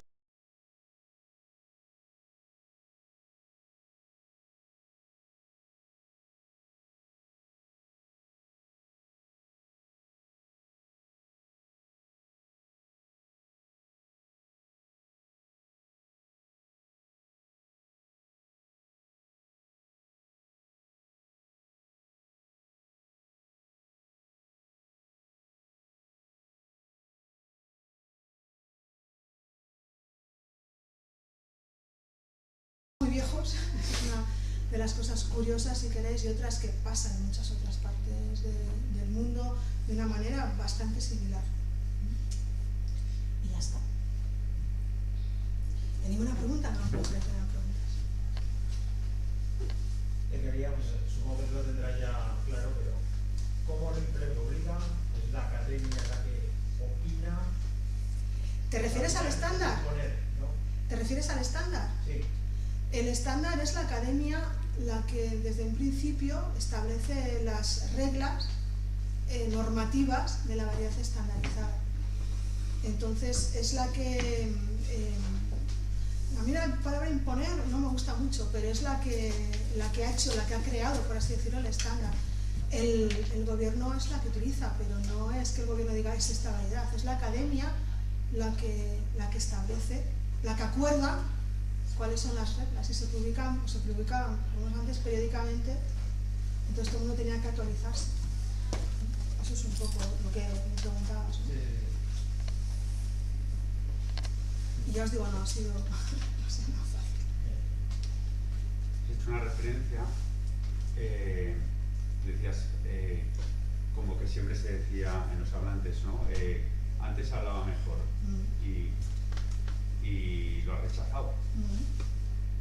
Y yo he pensado, pues no es verdad, antes hablaba mejor. Porque el proceso no es de incorporación de palabras, sino que es de sustitución lingüística con el castellano, como sabes. Entonces, eso es una pregunta, aunque no te lo he hecho en formato pregunta. Y la otra cuestión es, en la normalización, yo hasta donde sé y voy conociendo, el ribagorzano, por ejemplo, y el benasqués, yo entiendo que tienen que tener su estándar propio. Y tú lo has rechazado, has dicho, guau, con la poca variedad que hay, con un estándar aquí común, vale. Y yo en el contacto que tengo con las lenguas, pues no estoy de acuerdo. Es que no soy ni filólogo ni lingüista ni nada, sencillamente veo el territorio y veo lo que veo y digo, pues me parece que sería más fácil que esta gente tuviese su estándar, que no pasa nada, y en el centro y occidente pues otro, ¿no? Mi pensamiento desde poco conocimiento. Aún más cuando lo último que he oído, por ejemplo, que hay gente que te dice que el isabena, que no es ni aragonés ni es catalán, que es otro idioma más, ¿no? Que también hay gente que sabe, yo te digo lo que leí, ¿no? Pero sí, a ver, aquí hay muchos problemas. El primero de todo, ¿qué es una lengua? ¿Qué necesidad tienes de llamarlo idioma distinto? O sea, zonas de transición, y en el isabena, por lo menos lo que nosotros estamos viendo, y hablo en plural, porque ahí hay compañeras, ¿no? Es que es una variedad de transición que tiene tantos rasgos de una variedad como de otra, de la zona. Entonces, el problema que hay, te voy a contestar como en trozos, ¿vale? Pero uno de los graves problemas que hay es pensar que las fronteras lingüísticas son como las fronteras geopolíticas, es decir, aquí está mi pueblo y aquí en otro pueblo, eso es otra lengua. O sea, nunca, jamás las lenguas funcionan así. Si tú miras el mapa de África, lo voy a sacar de Europa, y miras Centroáfrica y ves que la geografía está así como rayas con cartabón. Dentro, eso no se corresponde a la parte lingüística. Entonces, lo que hay desde ¿cómo es esto? El oriente. Jamás me lo aprenderé. Desde el oriente, ¿no?, de la península ibérica hasta el occidente, lo que tienes es un continuo románico maravillosamente y perfecto, donde no hay un trozo donde se parte, sino que vas cogiendo rasgos de las otras variedades. La necesidad de llamarlo lengua o variedad, eso también es una ideología pura, de pensar que una lengua es algo mejor que una variedad dialectal. Y eso para un lingüista es falso, porque todos son variedades dialectales que más o menos comparten rasgos, y cuantos más rasgos compartan, más similitud hay. Lo que hay en el isabena, lo que hay en benasque, si tú comparas esa divergencia, y no digo que no sea distinto, cuidado, que no lo estoy diciendo, si tú comparas esa divergencia que tienes ahí con lo que hay en el País Vasco, en Euskal Herria, por así decirlo, de divergencia, es que entonces en el País Vasco tendrías que estar hablando de 7 o 8 lenguas distintas. Si comparas lo que se habla en España, el español de España, con las diferentes variedades dialectales, a lo que se habla en Hispanoamérica, y las diferentes variedades dialectales del español de aquí, también serían diferentes lenguas. No digo que esté mal ni bien, a mí eso, la verdad, me da lo mismo. Pero el pensar que porque tengas una serie de rasgos ya es una lengua distinta, eso es algo ideología pura de pensar que una lengua es mejor que un dialecto. La división de una lengua y un dialecto en lingüística es dialectal, de zona y de tiempo, de cómo ha ido evolucionando. Y lo que en Europa son lenguas, desde el inglés, el holandés, el alemán, el danés, el sueco, si tú lo comparas a la diversidad lingüística que hay en Papúa Nueva Guinea, lo que se habla en Europa son variedades dialectales. De hecho, aquí en Europa está esa instalación, ¿no?, de lengua-nación y la necesidad de tener una... Si no tienes lengua, cuidado, ni siquiera una variedad dialectal, ya no es nada. Y cuando te estoy analizando, los rasgos lingüísticos son demasiado similares como para poder dividirlo, ¿vale? Lo de... Pues digo que no lo sé, el pensar que es blanco, es lo he dicho al principio, blanco, negro, No, los grises también son varios dialectales. A lo que estabas diciendo de crear un estándar, claro, desde fuera crear un estándar es maravillosamente sencillo. Pero si te pones a crear un estándar de verdad, tener 3 estándares en 3 zonas que son tan similares, estoy hablando desde la tipología lingüística, no desde tu pueblo y del pueblo de al lado, a un nivel de diferenciación que son lenguas románicas y son muy parecidas entre sí, muy parecidas. Todo esto lo tienes que poner en el contexto lingüístico, no en el contexto de hablante de la zona. En el contexto del territorio es que no son parecidas. Mira, podemos estar hablando, pero mira, podemos estar hablando... Podrías decir que sí, pero no lo son, quiero decir. Pero sí lo son. Bueno, en el momento en que... Sí lo son. Cuidado que estamos hablando de lenguas. Yo te estoy hablando de todo lo que es la variedad dialectal. Luego, después de esas variedades dialectales, tienes subdialectos, y de los subdialectos tienes subdialectos, y así hasta lo que hablas en tu propia casa, que sería el dialecto de tu casa, ¿sí? Entonces, no estoy diciendo que sean iguales exactamente, no son iguales exactamente, pero el grado de dispersión, de diferenciación entre sí, es muy poquito, a comparación de considerarlo, yo qué sé, pues compara el japonés y el alemán, o incluso, si quieres, en un estándar más europeo, compara el rumano y compara el español. Ambas son románicas, se diferencian entre sí, pero la grado de diferenciación es mayor el número de rasgos.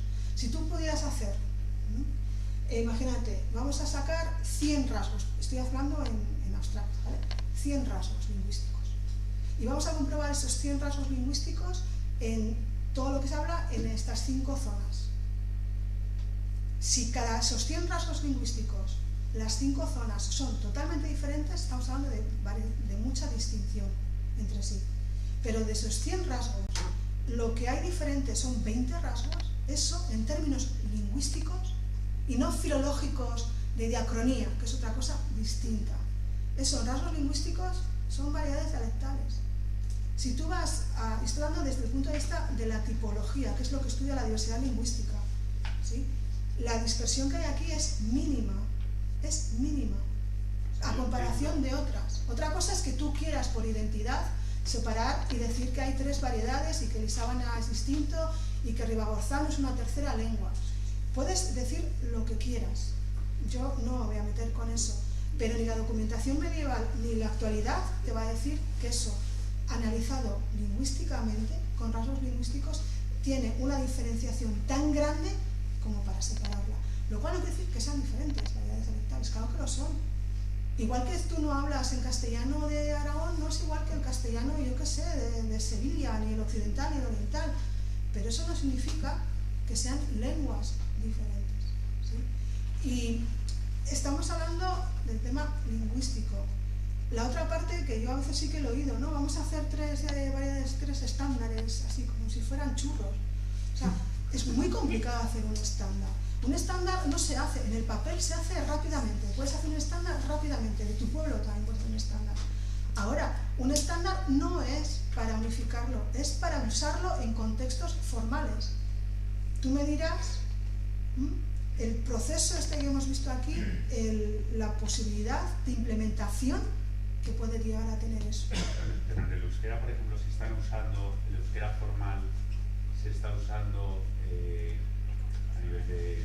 a nivel de grafía, ¿no? De rotulación, sí. de escrito, quiero decir. Se está usando quiero decir, en las zonas más ajenas donde tienen una variedad viva. Se utilizan ambas. En todos los documentos que sean comunes se utiliza la variedad estándar. Quiero decir, yo es que me imagino un Valle de Benas que queriendo rotular con el artículo O en vez de E, ¿no? Y no le veo ni que es mi cabeza. Pues, muchas veces están en ambas variedades y no pasa absolutamente nada, pero tú me estás hablando de toponimia y no vamos a cambiar el nombre porque lo pongan de una manera o de otra. Y muchas veces tú vas a la parte vizcaína, que es la que más conozco, y desde luego las tiendas llevan el nombre en la variedad, ni siquiera la vizcaína, la variedad del pueblo, que es mucho más diferente que la del pueblo de al lado. No, si yo lo que te estoy defendiendo es que al final se tendrá que parecer mucho a la variedad del pueblo. Quiero decir, pero es que un estándar no es para un pueblo. Valle de Benas, meter un artículo... Pues, pero es que escucha, ojalá, es que... Vamos, desde mi ignorancia. Pero mira, escúchame, una variedad... Perdón, te recomiendo que te veas en el YouTube la charla que se hizo a la presentación de la gramática, donde se habla bastante de los artículos. Lo digo por... o sea, Sí, bueno, voy al artículo porque creo que lo tenemos todos así. Pero lo que te estoy diciendo es que lo que tú dices del artículo, en euskera los casos locativos son diferentes. Sí, por eso. Y todo eso. Hablo del euskera, que Pero es más en el estándar, todos utilizamos la misma variedad. Porque el estándar no es para hablar en tu pueblo. El estándar es para que todos lo utilicemos, mejor dicho, en contextos formales. ¿Eso es lo que quiere decir? Entonces, no es cuestión de que tú rotules en Benasque una cosa y en Ansó otra y en no sé dónde otra. Eso es lo que hace el pueblo, ¿sí? Pero la cuestión está que cuando tú publicas un periódico nacional, en el sentido no de tu pueblo, sino un periódico para que todos los que hablan euskera lo entiendan, lo haces en estándar. Los libros, si tú quieres enseñar la lengua en euskera, no te van a enseñar, desde luego en primero, no te van a enseñar lo que hablan en el pueblo de Bermeo o de Ondarroa, que es totalmente diferente al resto. Te van a enseñar el estándar, ¿sí? Que luego tú quieres, pues te vas allí y ya está, y los niños en su casa hablan los de variedades. Lo que no creo que, y perdona un poco lo que voy a decir ahora, ¿no? Lo que no creo que tengáis muy consciente es que una variedad estándar no es para rotular los carteles de tu pueblo. Una variedad estándar no es para eso. Una variedad estándar es para poder utilizarlo en un medio de comunicación, para poder enseñarlo en las escuelas, para poder ir a la universidad y poder dar química en una variedad que todo el mundo entienda, no en la de tu pueblo. Eso no significa que cuando tú vengas a mis clases de lingüística y me estés hablando en ondarrutarra o mermiano o en lo que sea, te diga, cuidado que aquí solo hablamos estándar. No. Pero si tú vas a hacer un examen escrito, escribes de forma estandarizada, igual que si en castellano, porque tú no utilices la L, dices, pues ahora voy a escribir la Y, porque yo no hago la L. Y la mayoría de los hablantes en España no lo hacen, yo hago la L, la voy a escribir. Y los de Argentina vendrán y digo, yo quiero la arreglada, porque lo hago de una manera distinta. No es eso. Y yo utilizo el vosé, porque es mi forma de utilizar la segunda persona. Entonces, son cosas distintas. Eso es un poco lo que parece que cuesta mucho, ¿no? O sea, no es para decirle a tu pueblo, aquí lo vamos a rotular de esta manera. De hecho, lo que suelo hacer es rotularlo en estándar y en la variedad local, muchas veces. Es lo que hay. Y no pasa absolutamente nada, pero es que son funciones lingüísticas, funciones comunicativas diferentes. No es para que el señor de Benasque hable con su vecino en estándar. No, ellos hablarán en la variedad que ellos quieran, ni siquiera la de su casa y la de la otra casa. Es para que toda una zona donde el nivel de coincidencia es grande, es enorme, puedan utilizarlo en contextos formales una variedad. Esa es la historia. Esa es la historia. Y tú vas a Ondarroa y no te van a hablar en estándar. Ahora, si tú vienes de otro lado y ven que no entienden, te van a hablar en estándar. ¿Por qué? Porque voy a hablar yo en mi variedad dialectal si es muy diferente a la tuya. Hablamos en lo que tenemos en común, pero normalmente no cambias de variedad dialectal y te entiendes perfectamente. Otra cosa es la variedad estándar escrita. Es que parece que pensáis que un estándar es eso, el cambiarlo y todo el mundo igual, ¿no? Es que tiene funciones comunicativas diferentes. Yo en mi casa no voy a dejar de hablar mi variedad dialectal, ni en castellano ni en ninguna. Ahora, si voy a escribir, o estoy en un contexto formal, y la parte oral siempre es mucho más permisiva, los rasgos dialectales de tu propia variedad, siempre, en cualquier lengua del mundo. Pero esta es un poco la cosa. ¿Sí? Perdón, es que tenemos dos preguntas y esta gente se tiene que ir a su casa a 1:30. Esta gente me refiero a la del centro, o sea, a 1:30 tenemos que estar fuera de aquí. Entonces, yo sí que pediría, pues eso, las dos preguntas que tenemos.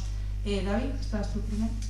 Sí, bueno, yo me tocaría... Estaba charlando en castellano, sin cursar. Sí. Me tocaría comentar porque tengo dos vivencias de aprendizaje en euskera y de aprendizaje en aragonés. Y las vivencias que he tenido en una y en otra son diferentes de todo. A lo que voy es que yo cuento y llegué también con una esto retórica y de vez te lo pregunto si o problema que ya las dos luengas con el tema de la normalización no llevas tanto, por ejemplo, en el tema del aragonés lingüístico, sino tan ideológico que, por ejemplo, lo que has comentado de Ondarroa, que yo me ha pasado de plegar al charrar en euskera batúa y ver que se tienes de ahí fuera y de charrar en un euskera normalizado sin barra problema, y que aquí en pocas ocasiones sí que ha pasado pues que charras en un aragonés normalizado, que sea como buen aragonés, y si no te adaptas parece como que no que no es charlando bien, tal, a la vez, y eso pasa con toque por el tema ideológico, ¿no? Que puede estar el mayor problema del aragonés, creo yo. Yo nunca... Sí, hombre, todos estos aspectos, desde lo de intentar tener 3 estándares hasta lo que dices tú, es pura ideología, ¿no? Pero la diferencia está en lo que tú quieres de verdad para tu lengua, ¿no? Para el futuro de tu lengua. En euskera, yo nunca he notado, no sé, igual sí que ha pasado, ¿no? Pero no creo que haya ningún problema en pasar de una variedad a otra. De hecho, pasas y ya está. Y, no sé, por ejemplo, ahora hay muchos, hace poco en Irlanda, hay de los que van a los lectores de euskera, y estábamos en un contexto y la chica que estaba lectora es de Azkoitia y el euskera también es muy diferente, y cuando empezamos a hablar con otra gente en Batúa, se fue la gente que eran estudiantes, ¡fum! Y cambió, y digo, iba, estás cambiada, no pasa nada, ni es mejor ni peor, el problema es pensar que lo que habla uno es mejor que lo que habla el otro, y son aspectos totalmente diferentes. Es igual de incorrecto que yo aquí, hablando en castellano, me ponga a decir barbaridades y tacos e insulte, es igual de incorrecto que hablar una variedad que no es el contexto en el que estás, ¿no? Aquí en Aragón, no sé, bueno, yo también no quiero, no sé, desde fuera, yo lo veo que sí, que se piensa que todo es muy diferente y no lo es. Filológicamente no lo es, lingüísticamente encima no lo es.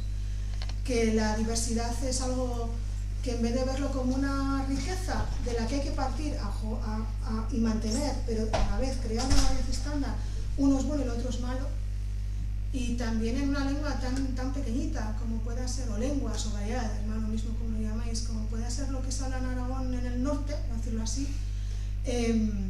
si se sigue así no se llega a ningún lado. Primero porque esa gente va a fallecer, porque son gente mayor. La gente que está en el medio, entre que sí que no, me van a decir que está mal, pues dejo de hacerlo, ¿sí? O me están mareando porque esto viene de un lado o viene del otro, pues voy a dejar de hacer. Entonces, yo no creo que ese sea el camino. En euskera, el número de hablantes ha crecido no por los hablantes patrimoniales, sino por los hablantes porque está instalado en la educación y la gente cada vez está haciéndolo más. De hecho, está bajando también en muchos casos, ¿no? Entonces, sí que es cierto, aquí yo sí que lo he notado, pero no me gusta hablar de cosas que son subjetivas, ¿no? Una charla científica, pero desde fuera yo sí lo veo, que aquí hay una, como ha dicho, lo de patrimonial, ¿no? Parece que da miedo decir que eres patrimonial o que eres neo. Adelante. En euskera se está orgulloso de los neohablantes, porque sin ellos no funciona. De la misma manera que se está extremadamente orgulloso de todas las variedades dialectales. Y yo tengo variedades dialectales que me encanta escucharlas, pero es que eso pasa en todas las lenguas del mundo. Pregúntale a uno que habla castellano y le gusta, ¿no? Hay una encuesta donde nos gusta el argentino. ¿Por qué? Pues no lo sé. Pues sí, pero eso de ahí a ser científico no trocho. Yo sí lo noto, pero no sé. Tengo la ventaja de que como soy de fuera, pues no tengo esa... Y puedo decir igual cosas que otra gente no puede decir, ¿no? Pero desde un punto de vista práctico, la creación de varios estándares es una absoluta locura. En ninguna lengua del mundo se ha hecho eso. La única que tiene varios estándares y que son ortográficos más que otra cosa es el inglés. Estamos hablando de millones de hablantes. Y de hecho, ni siquiera todas las variedades dialectales del inglés están representadas en un estándar. Entonces, no sé. Lo cual no quiere decir que tú metas características de tu propia variedad. Eso no está mal. No está mal. Pero es como habláis en Aragón de aquí, en el español de Aragón de aquí. Pues yo cuando voy a casa empiezo a decir cosas, ¿no? Y siempre lo digo. De propio, entra a la silla, y laminero, y no sé qué más. Y me miran en casa y me... ¿Está mal? Pues no. Pero posiblemente si quiero que me entiendan utilizaré la variedad dialectal de ahí. Pero si lo escribo utilizaré otra. El problema es que tenéis que... No sé, yo no sé lo que es, pero hay que salir un poco de esa necesidad de fragmentación para primero unificar y luego, si queréis, ponerlo fragmentado.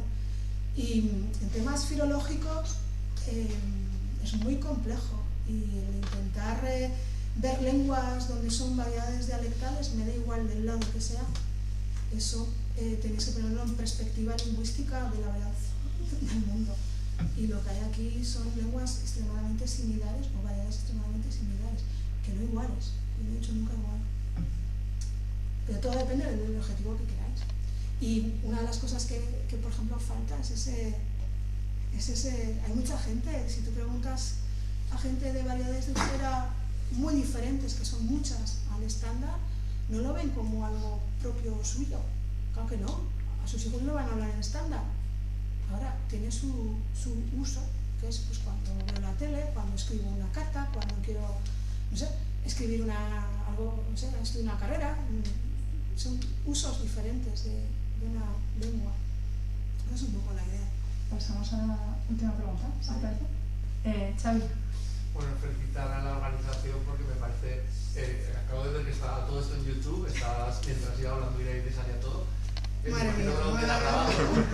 Sí, se puede billetín, pues. Entonces, a la vez, pues me parece súper importante porque creo que has planteado cosas que son muy necesarias en el aragonés, como son el tema de la empatía, que es muy generalizado en los contextos de sustitución lingüística, y aquí hay un supremacismo, un nacionalismo lingüístico muy agresivo contra las lenguas no oficiales, en el caso de Aragón, que en lo que los más afectados son el aragonés y el catalán, claramente, pero que también afecta ahora a las nuevas lenguas, que son bellas vegadas más numerosas, como puede estar el rumano, el árabe, el amasij, etcétera, que tienen ya presencia en los territorios, ¿no? Y también son patiendo las mismas consecuencias de este nacionalismo lingüístico. Me refería, Goyo, que nos proposases qué herramientas desde la lingüística pueden existir para fomentar lo que ha hecho esta clasificación cronológica de la estandarización. Y la parte de los lingüistas la tengo clara, pero hay una parte que yo pienso que es fundamental, que era de salir del armario lingüístico y socializar, ¿no? ¿Qué parte, digamos, se le puede dar una vuelta a eso y que sería, digamos, los puntos clave, las prioridades, ¿no? Para que se socializase de una manera positiva esa estandarización, y pues qué papel podría jugar la academia en ese mismo rol, porque yo, por ejemplo, me avergüenza que desde la Universidad de Zaragoza se ataque a la existencia del aragonés. A día de hoy, en la revista, digamos, de prestigio en la que se escribe desde la filología y la lingüística aragonesa, se ataca a la existencia del aragonés. Creo que son debates ya un poco caducos en los que tendríamos que tener una posición académica. No sé si es mi lugar dar consejos de este tipo. No me gusta a mí dar consejos de este tipo porque la realidad lingüística del mundo es muy diferente en cada caso. También te digo que intentar adscribir prestigio a una cosa, o ver, por ejemplo, como has mencionado, la Universidad de Zaragoza, como una unidad no sé qué más ponerle, única, no me siento identificada. Yo soy catedrática de la Universidad de Zaragoza y a mucha honra. Y en mi grupo trabajamos en muchas lenguas, ¿sí? No solamente las de aquí, en asturiano y en otras de otros lugares del mundo. Entonces, quizás lo que has hecho un poco caduco, también veo un poco caduco esa perspectiva maniquea antigua de que solamente hay una perspectiva, ¿sí? No sé qué revista de prestigio es, pero hoy en día los prestigios académicos se miden en índices de impacto. Y me gustaría saber qué índice de impacto tiene esto que estás diciendo, ¿no? Me estoy metiendo en camisa de 11, 14, 4 millones de varas, en las cuales no sé si... bueno, puedo decirlo porque soy catedrática de la Universidad de Zaragoza, por lo tanto creo que puedo, ¿sí? Pero yo creo que lo primero que yo haría es eliminar todo esto. O sea, no sé, es que estamos siempre en lo mismo. La diversidad lingüística es enorme. Y lo primero que un hablante tiene que tener es respeto por el resto. Y yo no sé si hay, bueno, sí lo sé, pero no es mi opinión como científico, que hay prioridades, que se quitan unas u otras. Bueno, pero yo como lingüista lo que voy a intentar es describir lo que hay de una manera científica, no lo que me gustaría que hubiera para distinguirme del otro, que eso también suele pasar mucho. Me gustaría tener una buena descripción, porque si no la tienes tampoco vas a empezar viendo cuáles son las similitudes y las diferencias, y a partir de ahí la implementación va desde abajo, ¿sí? Desde abajo me refiero no buscar a las máximas autoridades para que hagan no sé qué, sino empezar poco a poco. Y aquí te digo de China a China, y a mí me gusta mucho ese ejemplo. Y las grandes cosas no se hacen con grandes objetivos, sino con pequeños pasos. Eso es por un lado. La academia, no lo sé, tendrías primero que preguntar a la gente de la academia, ¿no? ¿Cuáles son los objetivos? Yo, como lingüista, puedo decir que de los pasos que hay que dar sería una, sobre todo si vas en el sentido de la normalización, ¿no? Estandarización, normalización de la lengua, sería ponerse de acuerdo en una variedad estándar. Pero más de eso, no sé, yo podría dar consejos de cómo son de diferentes las lenguas, qué aspectos, cómo se tiene que hacer una gramática descriptiva de una lengua, que no solamente es la morfología y la sintaxis, sino también la semántica y la pragmática y otros aspectos, pero no lo sé. Una de las cosas importantes es que las propias, y no digo la academia aquí, digo una academia o una institución en general, es que la propia gente que esté ahí esté comprometida y se crea lo que esté haciendo. Y cuando uno trabaja en lenguas, no lo sé, porque yo nunca he pertenecido a ninguna academia y no creo que aquí no perteneciera a ninguna, porque no me gusta el prescriptivismo, como hemos dicho antes, ¿no? Pero una lengua se describe con mucho trabajo. Entonces, también, no sé, es como coger, normalizar o juntar. En la academia, en Euskaltzaindia en su momento se hicieron reglas, pero una de las cosas más importantes que han hecho son corpus de datos. Y todo puesto de manera libre. Entonces, la estandarización es uno de los aspectos que las academias suelen hacer, pero otra de las cosas que suelen hacer también es la producción de materiales de todo tipo y condición. Entonces, no lo sé, me parece muy pretencioso y no la deja más decirle a una academia lo que tiene que hacer. Lo que sí te puedo decir es eliminar ese tipo de... Hay gente que hace esto y desprestigia, bueno, pues déjalos que hagan lo que quieran. A mí lo que otra gente haga me importa muy poquito. A mí me importa lo que yo hago y el respeto que yo tengo a las lenguas y en lo que yo trabajo sobre ellas. Que unos dicen, no, pues son opiniones. Ahora, demuéstramelo científicamente y ya está. No sé, no te he respondido, he hecho un poco algo chip, ¿vale? Bueno, pero no sé. Si os paréis, yo, bueno, primero, pues eso, o segundo, porque ya lo he dicho, le quiero dar las gracias a Iraide por esta super charlada, que ha estado pro interesante. Y soy un gozo pues tener a gente científica que charla pues, con datos y con estudios y no con opiniones. Sí que te recuerdo rápidamente que las jornadas continúan, que Maitín tenemos la presentación de Voces de Aragón a nuevas, perdón, que me cambio de castellano al aragonés, de Voces de Aragón a nuevas Voces de Aragón, que ofrece la nueva edición de Brian Mott a las 18:30, igual que web. Lo viernes, recordatos que nos íbamos a escalar a Boulderland a las 17:30, la primera trobada de escalada en aragonés.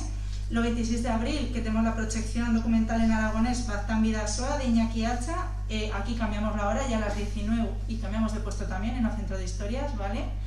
Y bueno, pues nomás yo daros todas las gracias a todos y a todas y sí que demandan datos que vamos a tener un poco de empatía, que ya lo que estamos charlando, tanto con los treballadors de esta casa que han de marchar ya, como si queréis con la asociación también cargo así que cosa rapideta y que los corrillos de tacharrar en cada que pleo a lo que sea que los pagamos en la carrera, ¿vale? Muchísimas gracias.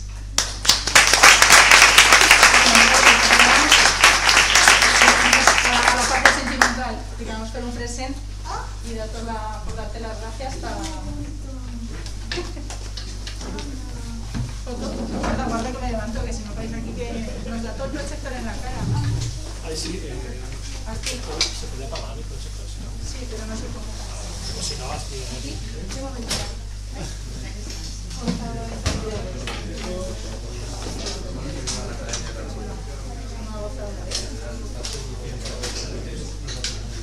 Luego recordar.